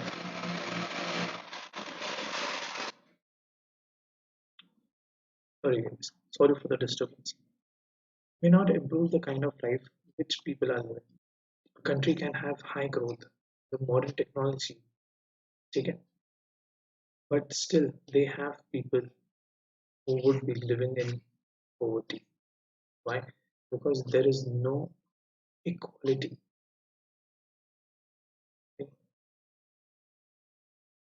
Every Indian should be able to meet his basic needs. Just a second.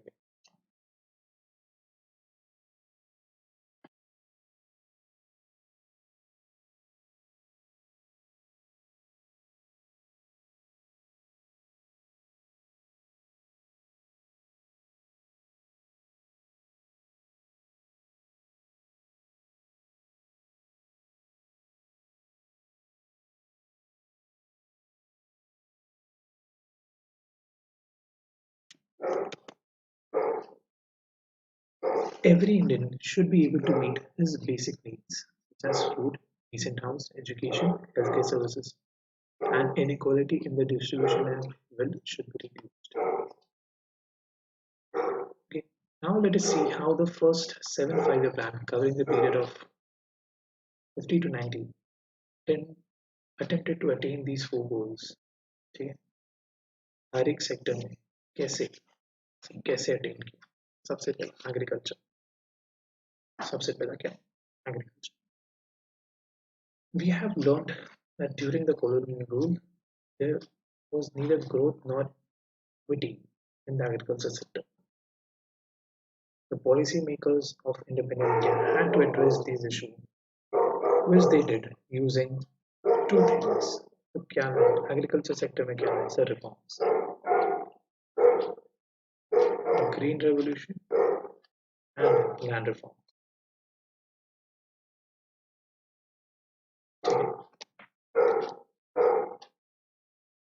Now, land reforms. At the time of independence, the land tenure system was characterized by intermediaries, that is, zamindars and jagirdars, who merely collected rent from the actual tillers of soil without contributing towards improvement of the farm. ठीक है सिर्फ इन्होंने क्या किया सिर्फ इन्होंने rent collect किया और कुछ भी नहीं ठीक है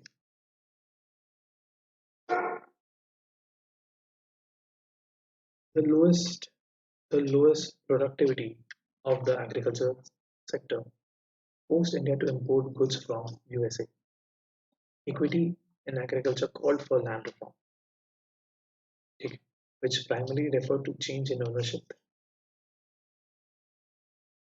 Just a year after independence, steps were taken to abolish intermediaries and to make the tillers the owners of the land. The idea behind this move was that ownership of the land would give incentive to the tillers to invest in making improvements. ये simple सी बात है guys. अगर कोई चीज इन्हें ownership देने का ओनरशिप फार्मर्स को देने का मकसद क्या था to give them incentive. देखिए अगर कोई चीज आपकी है if you own something if you own something simple सी बात है सिंपल सी बात है क्या सर आप उसका ज्यादा ध्यान रखेंगे ठीक है you will care for it more ठीक है so that was the sole motive of giving the ownership of land to the farmer ठीक है land ceiling was another policy to promote equity in agriculture sector. This means fixing the maximum available size of land which one can hold. Okay? The purpose of land ceiling was to reduce concentration of land ownership in field. The abolition of intermediaries meant 200 lakh tenants came into direct contract with the government. They were thus free from the exploitations by the zamindar. The ownership conferred on the tenants gave them the incentive to increase output, and this contributed to the growth of agriculture. But in some areas, the former zamindars continued to own large lands by making use of loopholes. What did they? They started they started to give out their lands to their relatives. Because उन्होंने क्या बोला sir हम नहीं use कर सकते ना ठीक है हमारे रिलेटिव्स कर लेंगे अल्टीमेटली वो तो रहेगा हमारे ही ठीक है सर ऐसे लूप होल्स का यूज करने लगे but but in states like Kerala and West Bengal, land reforms were established strictly, and the farmers of the state, ठीक है, the farmers of those states experience experience equality and growth due to land reform. Now, the एक चीज agriculture sector में जो थी होती land reform, अब green revolution, अब क्या green revolution, this was very important. About 75% of country population was dependent on agriculture. Productivity in agriculture sector was very low because use of old technology, absence of required infrastructure. India's agriculture widely dependent on the monsoon, and अगर बारिश नहीं आई sir, बारिश नहीं आई तो हम problem में आ जाते थे क्या, बारिश अगर नहीं आई तो हम प्रॉब्लम में आ जाते बिकॉज हम मेजरली किस पे डिपेंडेंट रहते थे, हम मेजरली डिपेंडेंट थे मानसून पे ही, because we didn't have proper irrigation facilities. The stagnation in agriculture during the colonial rule was permanently broken by Green Revolution.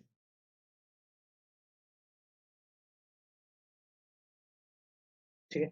And sir, how? By using high yield variety seed. Right?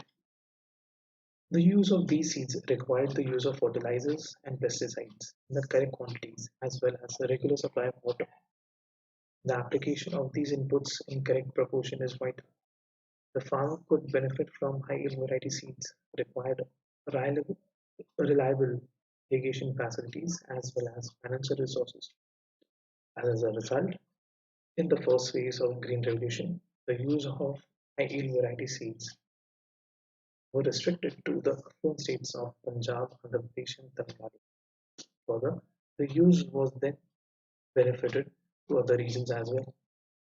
Again, when during the second phase, the spread of Green Revolution technology enabled India to achieve self-sufficiency in food grains. India was no longer on the mercy of America for their food requirement.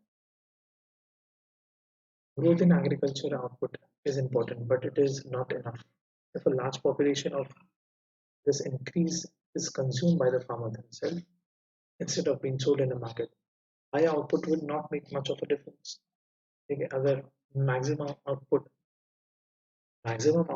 अगर farmers खुद ही consume कर ले रहे, सो कोई मतलब नहीं आएगा. सो क्या क्या है, नीड है कि वो सरप्लस को मार्केट में बेचा जाए. ठीक है, the proportion of agriculture produce which is sold in the market by the farmers is called marketed surplus.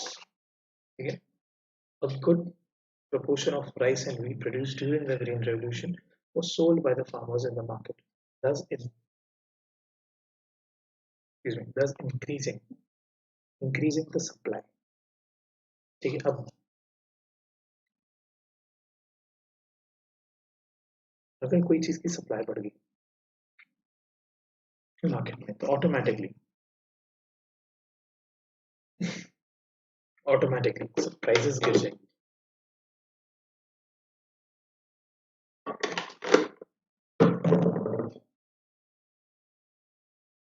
वो चीज के क्या,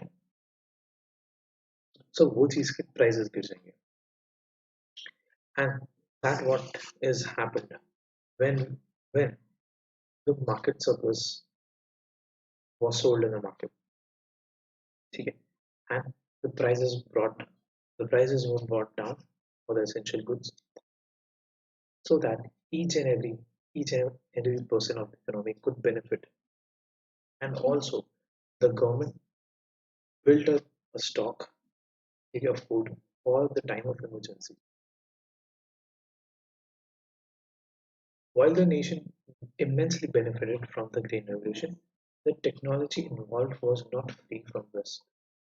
Out of such risk was the possibility that it would increase the disparity between the farmers. Okay? Since only big farmers could afford the benefits. Okay? Moreover, the high variety crop were also more prone to the pest attacks. The small farmer adopting the technology could lose everything. But fortunately, the governments the governments took a step and intervened. ठीक government provided loans at low interest rate and give subsidies. ठीक as a result, they brought in what? They brought in they brought in equality between both large and small farmers. Now, when when the government started giving subsidies, there were debates over it. ठीक the economic justification of subsidy in agriculture is at present a hotly debated question. It is generally agreed that it is not necessary to use subsidies to provide an incentive for adoption of high variety technology. Any new technology will be looked upon as being risky by farmers. Subsidies were therefore needed to encourage farmers to test the new technology. Some economists believe that once the technology is found profitable and is widely adopted, subsidies should phase out. ठीक है because it has served the purpose. देखिए अब subsidies के ऊपर चर्चा ऐसी हो रही थी. ठीक है सब्सिडीज के ऊपर चर्चा ऐसी होती दो साइड थे. ठीक है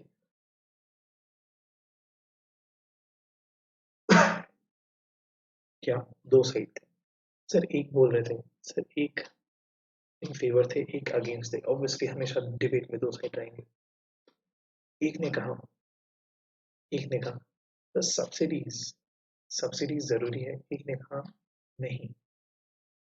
अब देखा जाए तो दोनों की बात सही थी. दोनों दोनों सही थे because subsidies were important but for whom but for whom the small farmers. बड़े लोगों को जरूरत नहीं थी. एंड जो अगेंस्ट में बोल रहा था वो फिर वो ये कंसिडर कर रहा था दैट सब्सिडीज अल्टीमेटली क्या it is a government expense right. अब जिसका फायदा सब उठा रहे थे. ठीक है जिसके पास पैसा बहुत ज्यादा है वो भी उठा रहा था. ठीक है सो एक वे आउट निकाला गया. ओनली अब ओनली सिर्फ और सिर्फ जो भी स्मॉल फार्मर्स थे उन्हें सब्सिडीज दी गई. ठीक है उन्हें सब्सिडीज दी गई so that an equality is maintain between everyone. Equality is maintained between. So again, economist has found that as a nation becomes more prosperous, the proportion of GDP contribution by agriculture as a proportion to the working population declines. देखिए जैसे जैसे economic growth होती है जैसे जैसे economic growth होती है तो वैसे वैसे जीडीपी एग्रीकल्चर का जीडीपी कंट्रीब्यूशन कम होते जाता है as compare to other sectors. As compared to what? As compared to other sectors.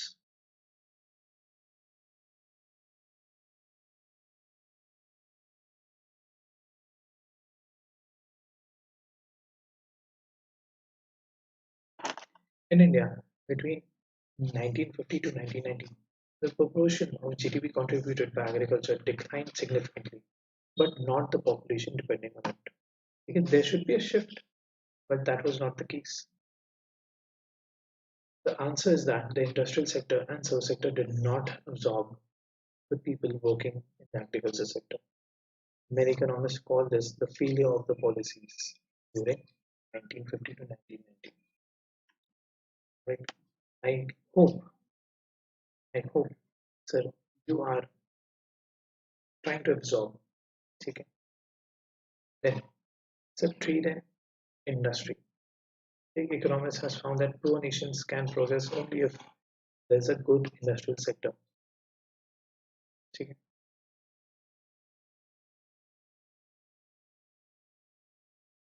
The industries provide employment which is more stable than agriculture. It promotes modernization and overall prosperity. So we might have studied that largely हम cotton and jute textile पे dependent थे or iron and steel. We needed to expand. So private public and private sector economies का develop public and private sector industries का development होना शुरू हुआ। अब सब पब्लिक एंड प्राइवेट सेक्टर एक मुश्किल ऐसी आ गई थी दैट सर एक्सपेंशन के लिए लोगों के पास क्या नहीं था, पैसा नहीं था। ठीक है। और ना ही ना ही क्या था sir, market. So government government took up took up the essential industries. ठीक है, government took up the essential industries and the rest was left for the private. Okay.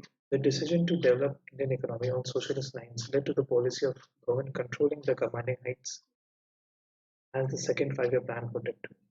This meant that the government would have complete control of those industries that were vital.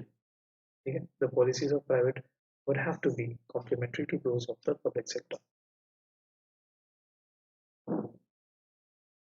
So the IPR 1956 divided our industries into three categories. The first category comprised industries which would be exclusively owned by the government. Second, which would be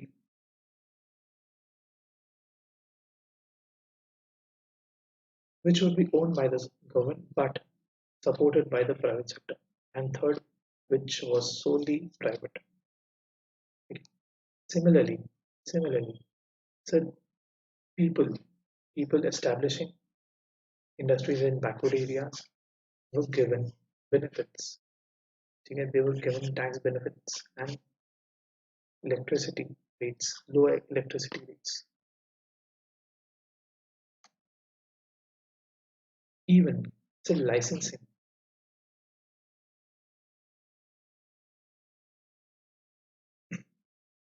even though even though the private industry was given a free hand, but there was still rules. Okay? There were rules, there were licensing. Small scale industries were also backed up by the government. Okay? Small scale industries were restricted to produce few products, and those restrictions were for the benefit, because वो कुछ सिर्फ small scale industry ही produce कर सकती थी और कोई नहीं. This was the motive. This was the motive behind the restrictions. ठीक है. बस फिर यहाँ पे क्या, फिर यहाँ पे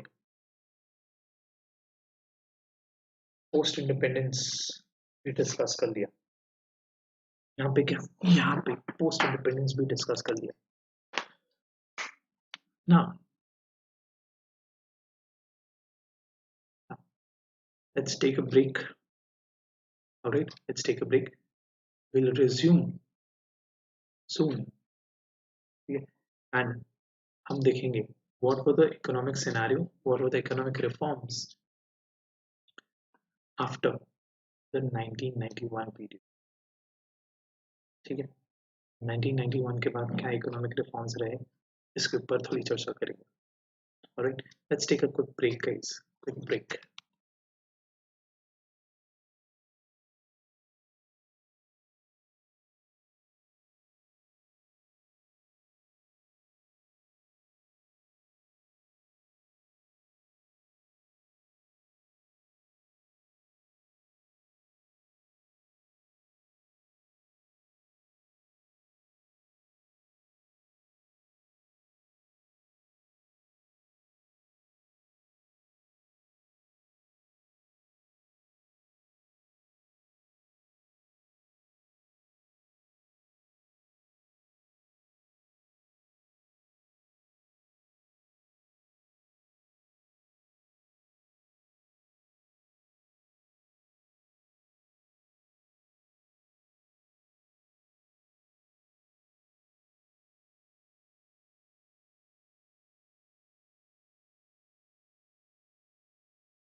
चलिए,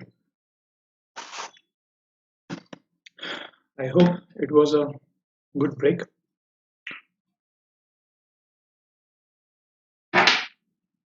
फ्रेश हो गए गाइस आप लोग?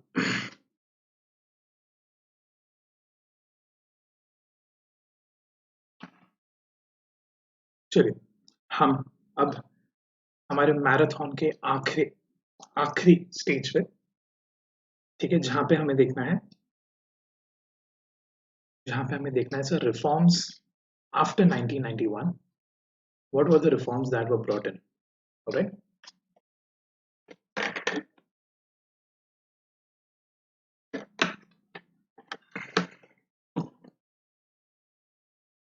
अभी स्टोरी लाइन कैसी चल रही है?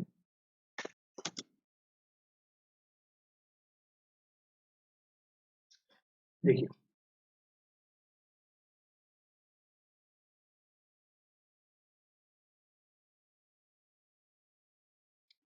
सर हमने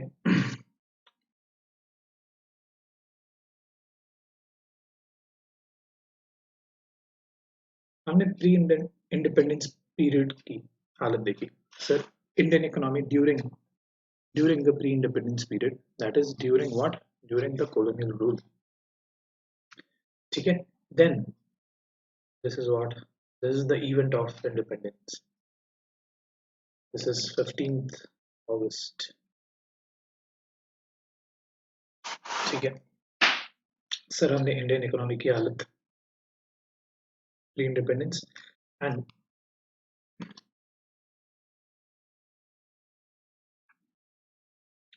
पोस्ट इंडिपेंडेंस देख ली. Right, pre independence and post independence देख ली 1950 से 1990 तक. ठीक है, अब अब हमें देखना है सर इसके बाद का पीरियड. ठीक है, दैट मींस 1991 के बाद से क्या हुआ. ठीक है, ये अभी हम देखेंगे. What were the economic changes, what were the economic reforms, and what were the different economic policies that were adopted after 1991. Okay, and ये सब क्यों हुआ, why there was reforms, why there were changes, ये सारी चीजें ये chapter में हम देखेंगे. चलो, we have studied in the previous chapter that since independence, India followed a mixed economic framework. Okay, that is by combining the advantages of socialist and capitalist economy. Alright. Some scholars argue that over the years, this policy resulted in the establishment of variety of rules and laws which were aimed at controlling and regulating the economy. Take initially aim क्या था sir, to control and regulate the economy, but these various laws ended up in hampering the process of growth. It ended up hampering the process of growth. Right.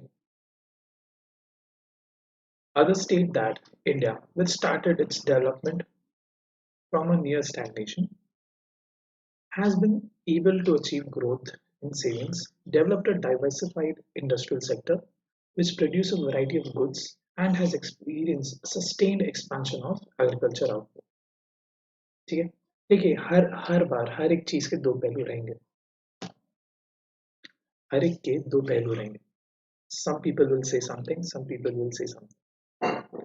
Some people will be for, some people will be against for that conversation. ठीक है, तो जहाँ पे there was some development, वहां पे sir growth हमारी on the other hand अगर देखा जाए तो ग्रोथ उतनी नहीं थी जितनी होनी चाहिए थी. Even though there were some developments, majority majority sir development हुआ, बट स्टिल ग्रोथ वो रीच से नहीं हुआ जो रीच से होना चाहिए था. In 1991, India met with an economic crisis.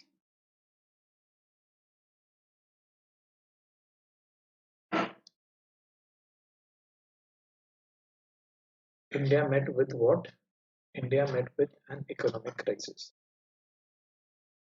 relating to its external debt. ठीक है. The government was not able to make repayments on its borrowing from abroad.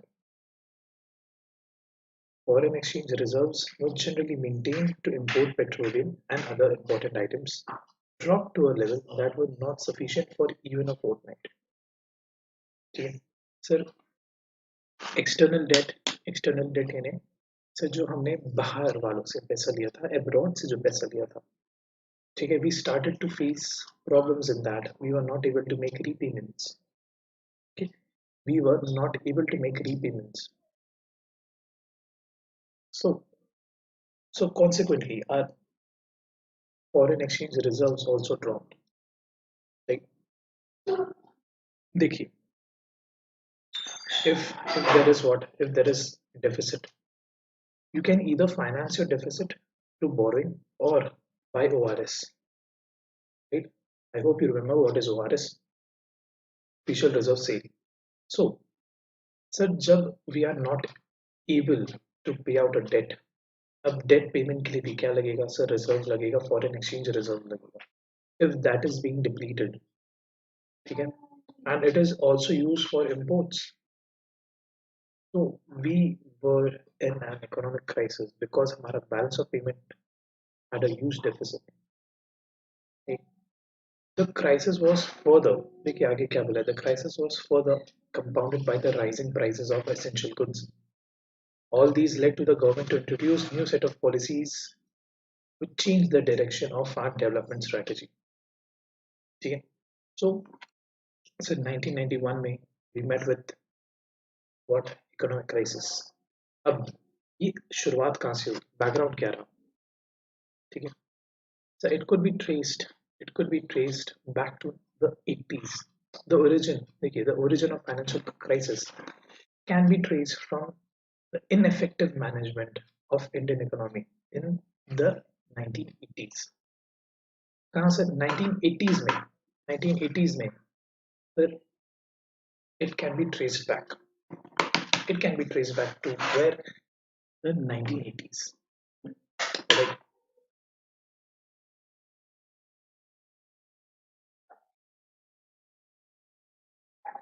See, we know that for implementing various policies and its general administration, the government generates funds from various sources such as taxation. ठीक है. The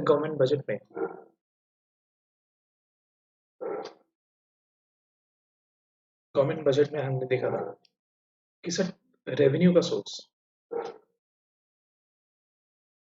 revenue के दो source रहते हैं, tax revenue and non tax revenue. Right.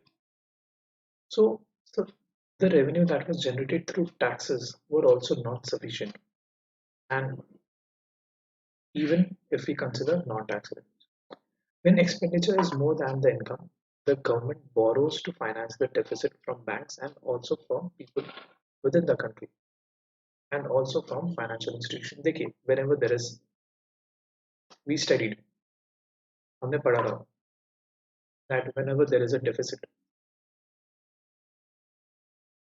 ठीक है, whenever there is a deficit, we have three ways to write it off. तीन तरीके थे. पहला, sir either you borrow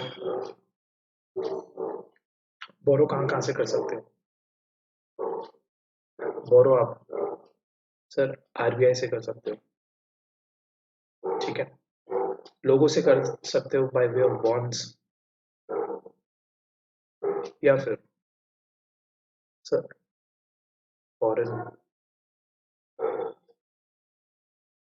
abroad. ठीक, ये तीन तरीके थे फॉर बोरोइंग. या फिर आप क्या कर सकते हो, ओआरएस, या फिर आप अपना एसेट को sell off what, sell off asset. these were the three these were the three ways that you can finance your deficit. ठीक है. these were the ways. ये क्या थे,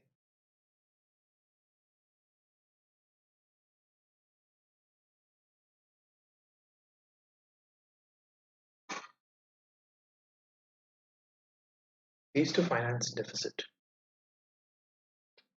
Alright.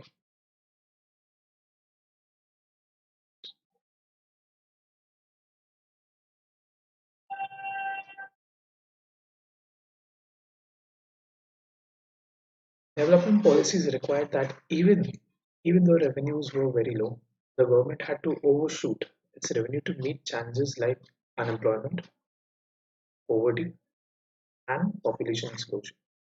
ठीक है? Sir, even though revenues were getting generated, but those revenue were not enough because we had a social problems such as unemployment, poverty, and population explosion.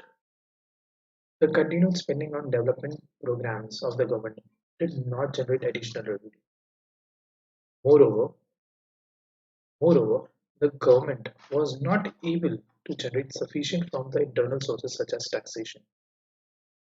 When the government was spending a large share of its income on areas which do not provide immediate returns, such as social sector and defense, there was a need to utilize the rest of its revenue in an efficient manner. The income from public sector undertakings were also not very high. Okay? At times, a foreign exchange borrowed from other countries and other financial institutions was spent on meeting the consumption needs. Right? So, हमें जरूरत क्या थी? There was a need to increase our exports. Okay? There was a need to increase our export and imports कम करने की जरूरत थी. ठीक है? Because if imports अगर imports बढ़ते जाते, ठीक है? If imports are increasing constantly, we need simultaneous increase in exports as well. ठीक है? And maybe a more exponential growth. क्या क्या कहा हमने? देखिए, if this is the trend of imports, we would have need we would have needed a much more exponential growth where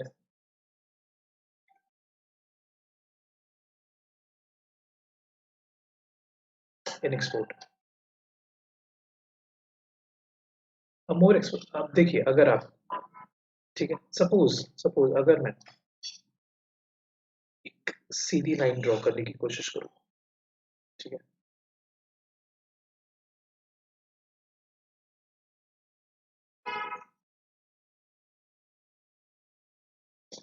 if I draw a straight line try to explain you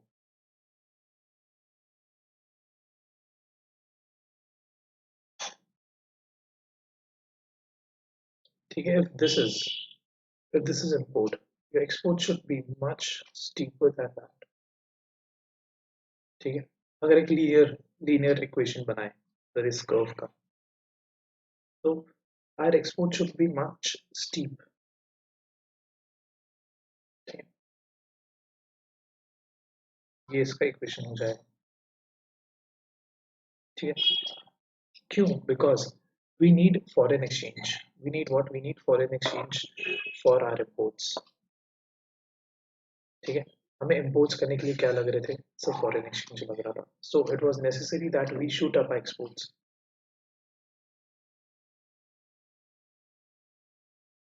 in the late 1980s government expenditure began to exceed its revenue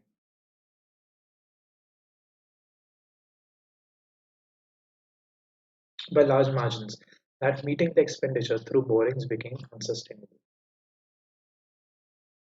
meeting expenditure through borrowings became what became unsustainable that means now borrowing was not the only way ठीक है it was not the only way so we needed to grow ठीक है we need to increase our revenue borrowing से अब काम नहीं चल पा रहा था prices of essential goods also increased imports went up but without matching the exports as pointed out earlier foreign exchange declined and were not even sufficient ठीक है and was not even sufficient for a period of 2 weeks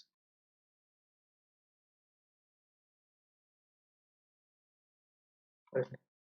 There was also sufficient foreign exchange to there was also not sufficient foreign exchange to pay the interest on the foreign loan. And many countries and international funders refused to lend to India. So India approached the World Bank and the IMF. They approached the World Bank and IMF and received a sum of $7 billion. How much is $7 billion?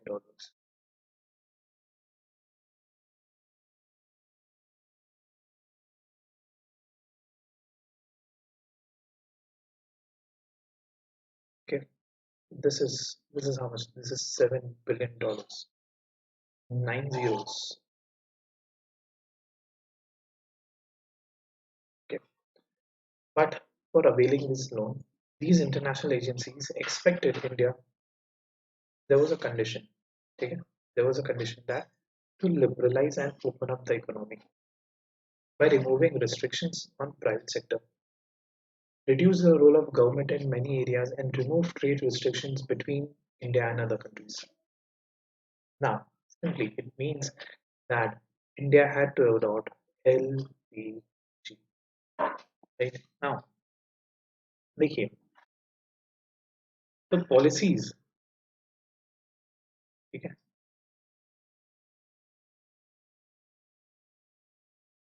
the policies which were adopted, ठीक है, the policies which were adopted before, ठीक है, before 1991, that is post independence 1950,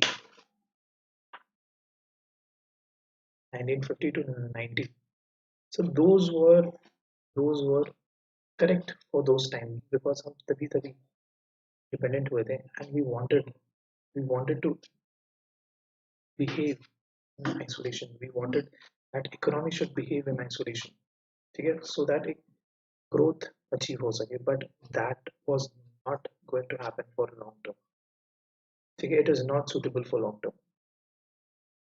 ठीक है, so so we had to come up with new policies. So we had to come up with new policies, and ultimately that crisis made us realize that there is a need of there is a need of what need of liberalization, privatization, and globalization. Right? India agreed to the conditionalities of World Bank and IMF and announced new economic policies. Okay? The new economic policy considered, okay, a wide range of economic reforms.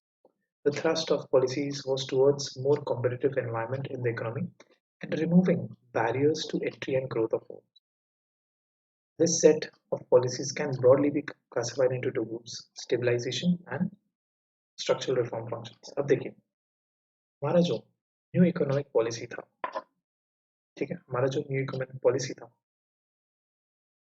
it had two classifications. One was short term. उसका effect was what? Short term. And दूसरा was long term.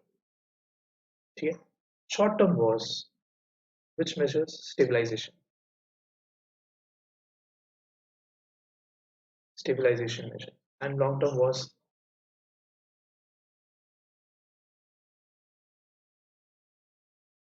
structural reforms.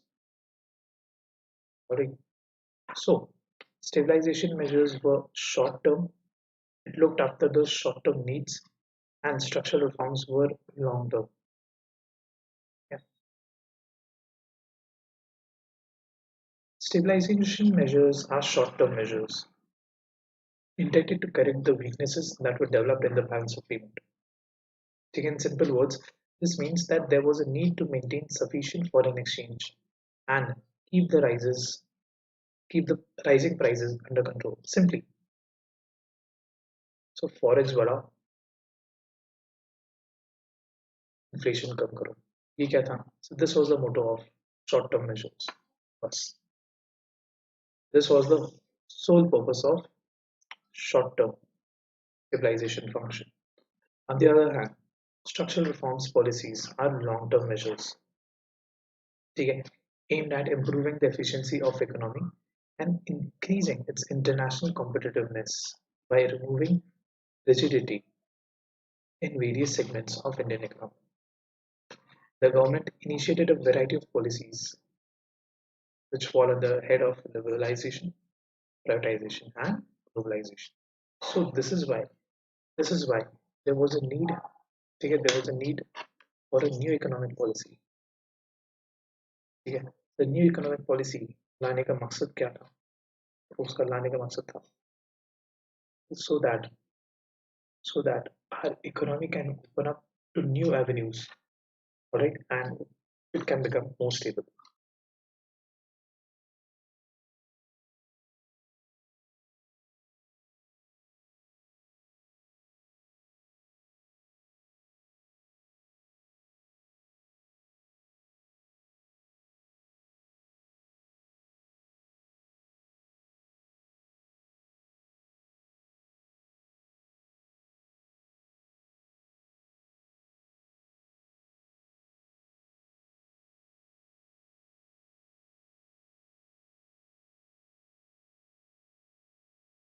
Actually, let's look at each and every reforms. सबसे पहले liberalization.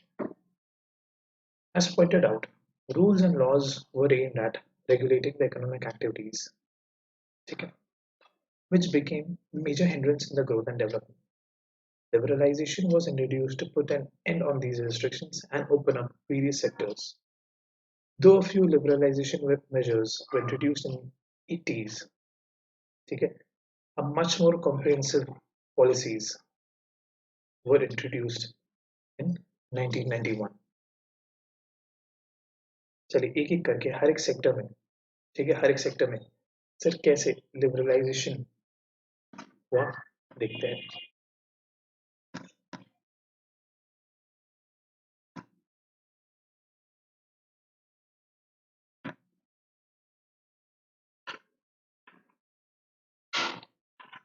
सबसे पहले sir industrial sector. In India, regulatory mechanisms were enforced in various ways. Industrial licensing, under which every entrepreneur had to get permission from government to start a firm, close a firm, or even decide what amount of goods to be produced. ठीक है? Private sector was not allowed in many industries. Some goods could be only produced through small scale industries, and control on price fixation, determination, distribution. ये क्या हो रहा है?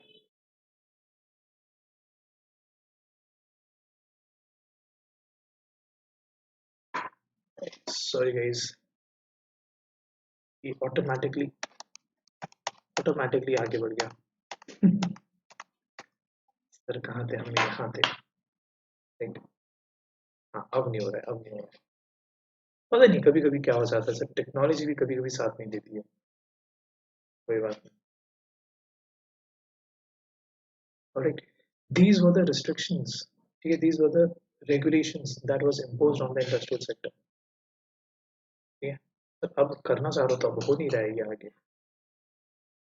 चलिए, so economic policies. ठीक है, the reform policies introduced in and after 1991 removed many of these restrictions. Industrial licensing was abolished for almost all products except for few, such as alcohol, cigarettes, hazardous chemical, industrial explosives, electronics, aerospace and drugs, which are crucial. इन सब के लिए licensing जरूरी भी है, और else क्या हो सकता है? दुरुपयोग. The only industries which are now reserved in public are parts of different. Excuse me. Now only sectors which public, that means the government handle, is defense and atomic energy. ठीक है? Many goods produced by small scale industries now have been de-reserved. In many industries, the market has been allowed to determine the prices. So financial sector में क्या हुआ? Financial sector includes financial institutions such as commercial banks, investment banks, stock, and whatnot. ठीक है? The financial sector in RBI was regulated by the financial sector in India was regulated by the RBI. Now, the role of RBI, ठीक है?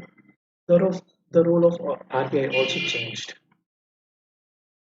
ठीक है? The role of RBI also changed over the years.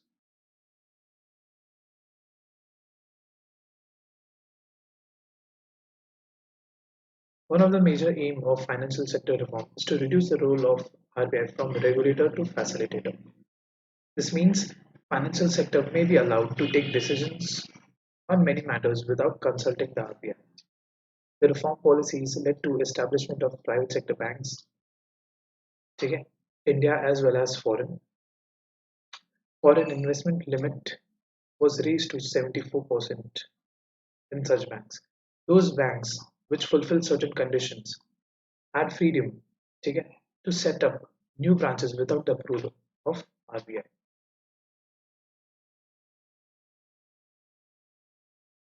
Then, so tax reforms. Yeah, tax reforms क्या है? Just a second, guys. Speak minute. There's something wrong with the tablet. Just a second.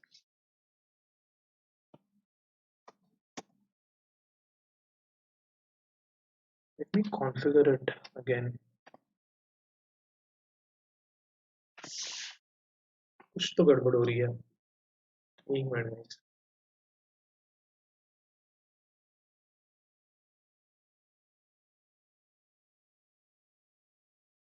ठीक है.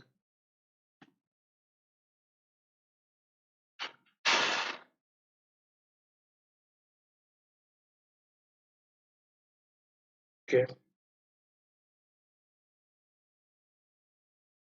Let's look if this works.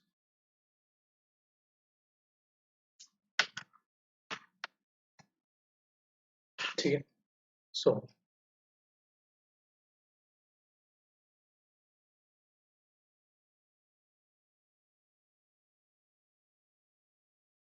Ji work तो कर रहा है. ठीक है.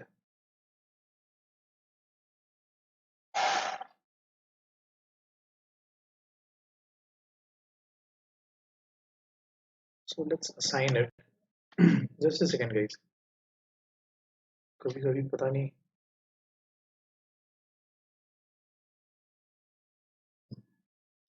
So let's check it working.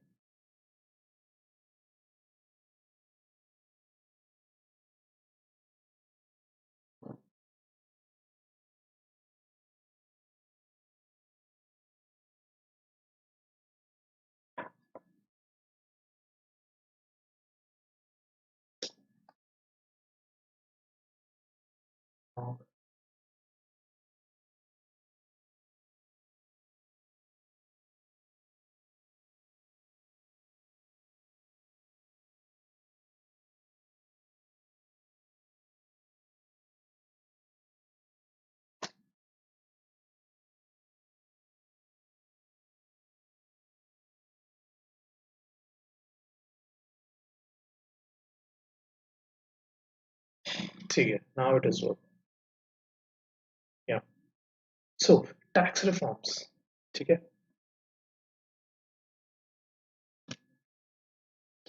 Tax reforms कौन कौन से लाए गए सर?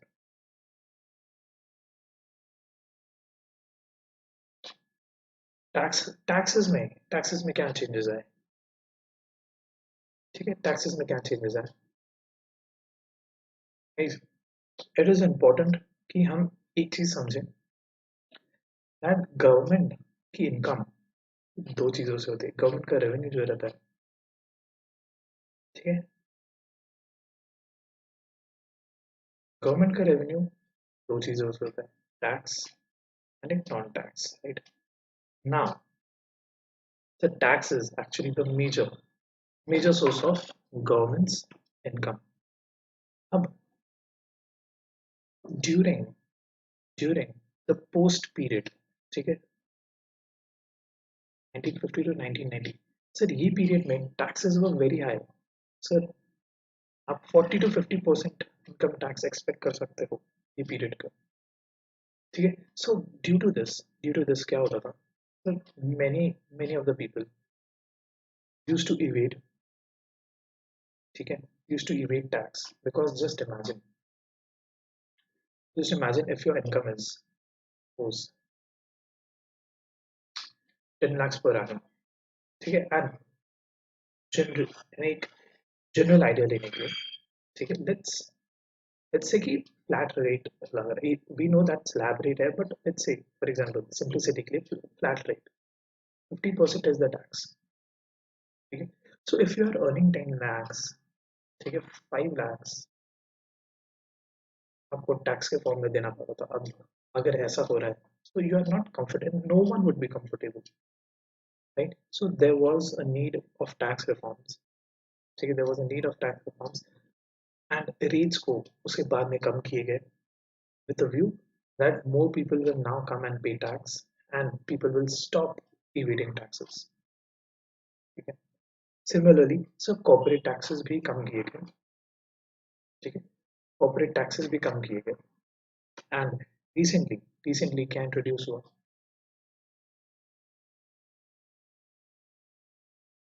recently क्या introduce हुआ, GST. Then foreign exchange. So foreign exchange में क्या, the first important reform in the external sector was made in the foreign exchange market in 1991. As an immediate measure to resolve the balance of payment crisis, the rupee was devalued. देखिए अब sir foreign exchange में क्या sir रुपी को डिवैल्यूएट किया,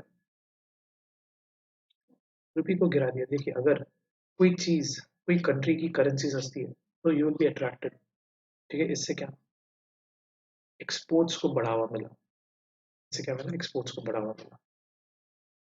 then trade and investment policies में क्या reforms आए, liberalisation of trade and investment regime was initiated to increase international competitiveness.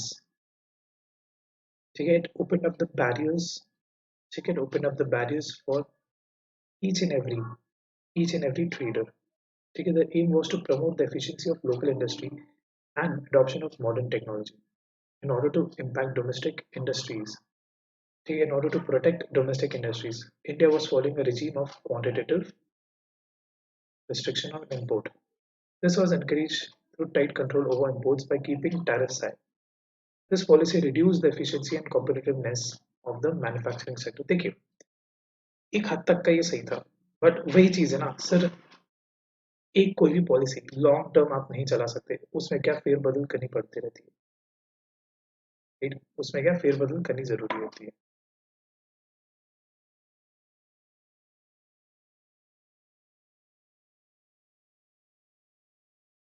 So the trade policy reforms aimed at dismantling quantitative restrictions on import and reduction of tariffs. Then privatization. Privatization क्या है? So simply privatization simply means what?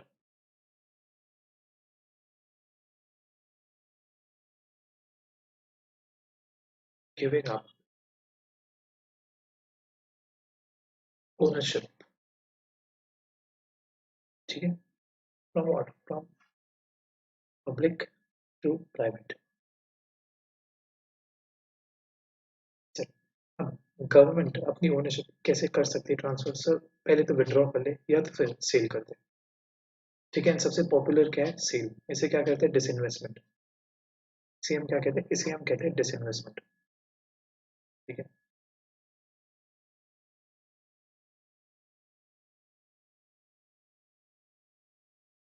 Now why there was disinvestment, because government thought, ठीक है, that the private people are more confident, ठीक है, are more confident and more capable of managing the capital and the management of the whole company, ठीक है. That's why public sector privatized each and every industry,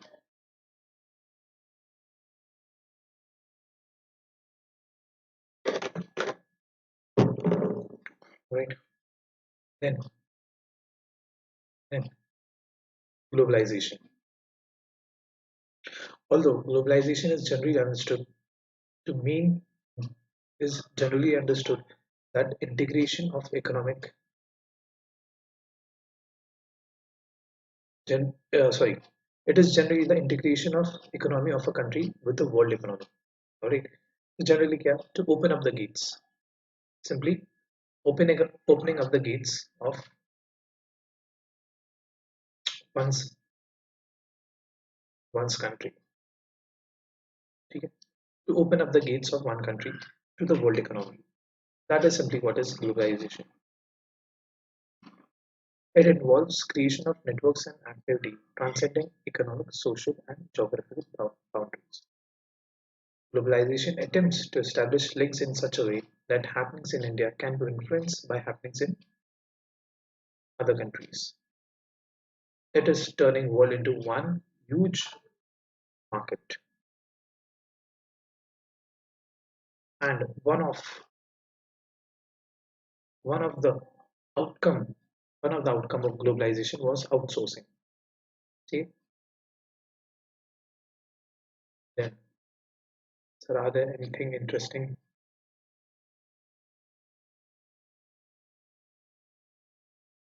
So economic growth after the policy they gave. Until 1991, our GDP was 5.6. When when new economic policy was implemented, okay, there was significant growth, except for 1 year. But after that, again, our GDP kept on rising. Right? Even even FDI, okay, even FDI increased to 100 million, okay, from 100 million to 30 billions. Okay, and our foreign exchange reserve went up from 6 billion to 4.1 billion.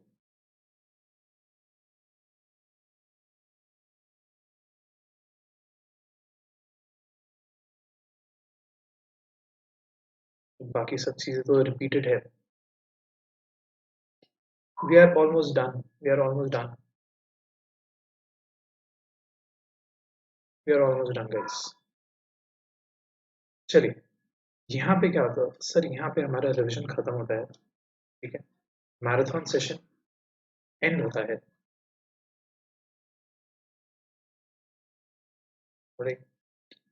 Marathon session and होता है. हाँ, मैंने आपको free content special classes के बारे में बताया था.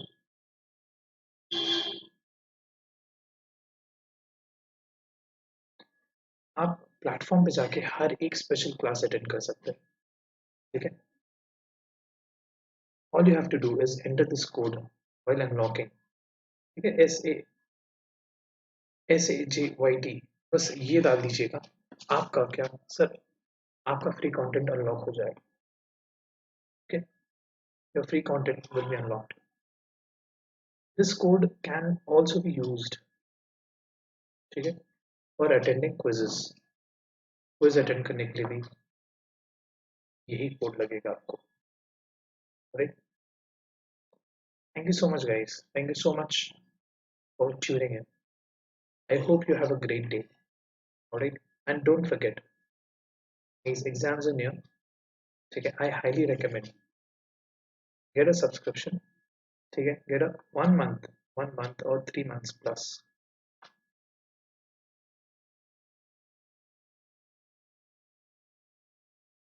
1 month or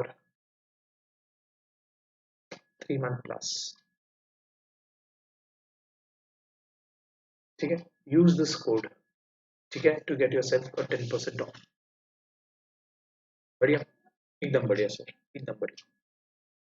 ठीक है, आई होप आप लोगों को सर आज के मैराथन सेशन में मजा आई होगी. ऑलराइट, आप लोगों से कल मुलाकात होगी विद अ न्यू चैप्टर. ठीक है, कल नया नया वीक रहेगा, कल नया चैप्टर शुरू करेंगे.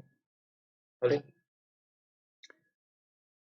If you have any problems, ठीक है, आप अनअकैडमी के ऐप पे ठीक है, you can reach out on us वो द अनअकैडमी ऐप। क्या करें सर? टू रीच अस, ठीक है, टू रीच मी। सबसे पहले go to special classes, search for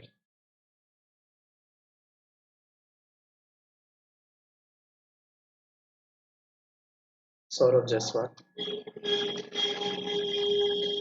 tap all educators,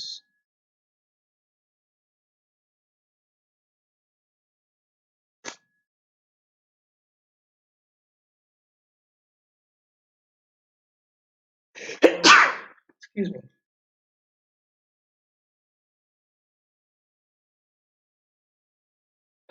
tap on all, tap on all educators, ठीक है। वहां पे सर मेरी प्रोफाइल दिख जाएगी आप लोगों को, ठीक है। प्रोफाइल में जाके आपने मैसेज करना है if you have any queries और एनीथिंग, ठीक, you can do this if you want to reach us, alright.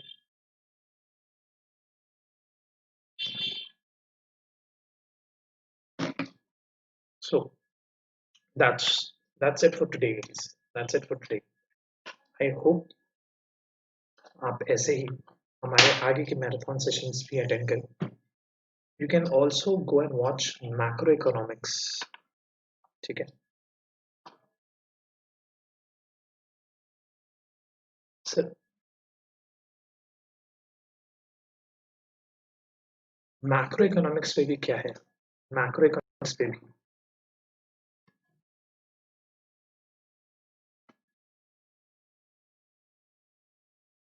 Sir, macro economics पे भी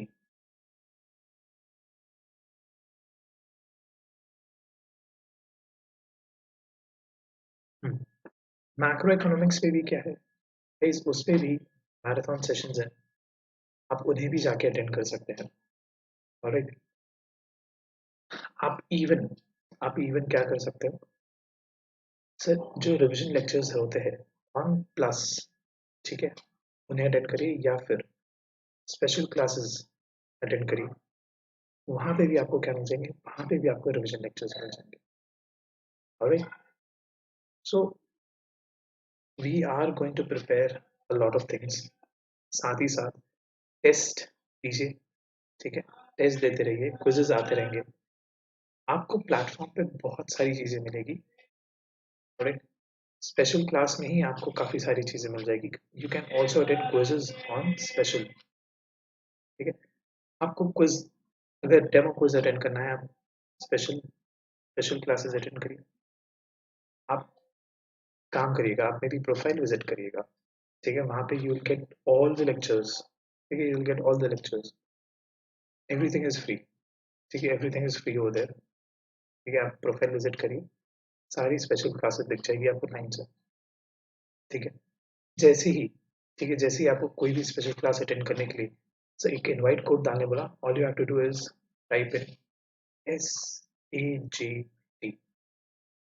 क्या टाइप करना है, SAJYT, ऑलराइट। सिंपली इसे टाइप कर दीजिए, वो अनलॉक हो जाएगा। वहां पे क्विजेस भी रहेंगे, क्विजेस के लिए भी आपने क्या टाइप करना है, SAJYT, ठीक है। If it ask for a white code, आपने क्या टाइप करना है, SAJYT, ठीक है। सिंपल, सिंपल है गाइस। हमने हमारी प्रिपरेशन तगड़ी रखनी है, सेल्फ स्टडीज को हमेशा ऑन रखना है, सेल्फ स्टडीज में ढिलाई नहीं करें, ठीक है। Self studies are very important, उन्हें उन्हें आप छोड़ नहीं सकते, ठीक है। ट्यूशन के भरोसे, ठीक है, ट्यूशन के भरोसे मार्क्स नहीं आते, मार्क्स किससे आते हैं, self study and discipline, alright.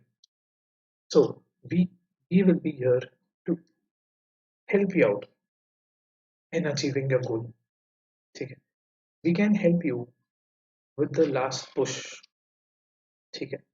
But self studies, self studies करना किसका काम बेटा, आप लोगों को, ठीक है।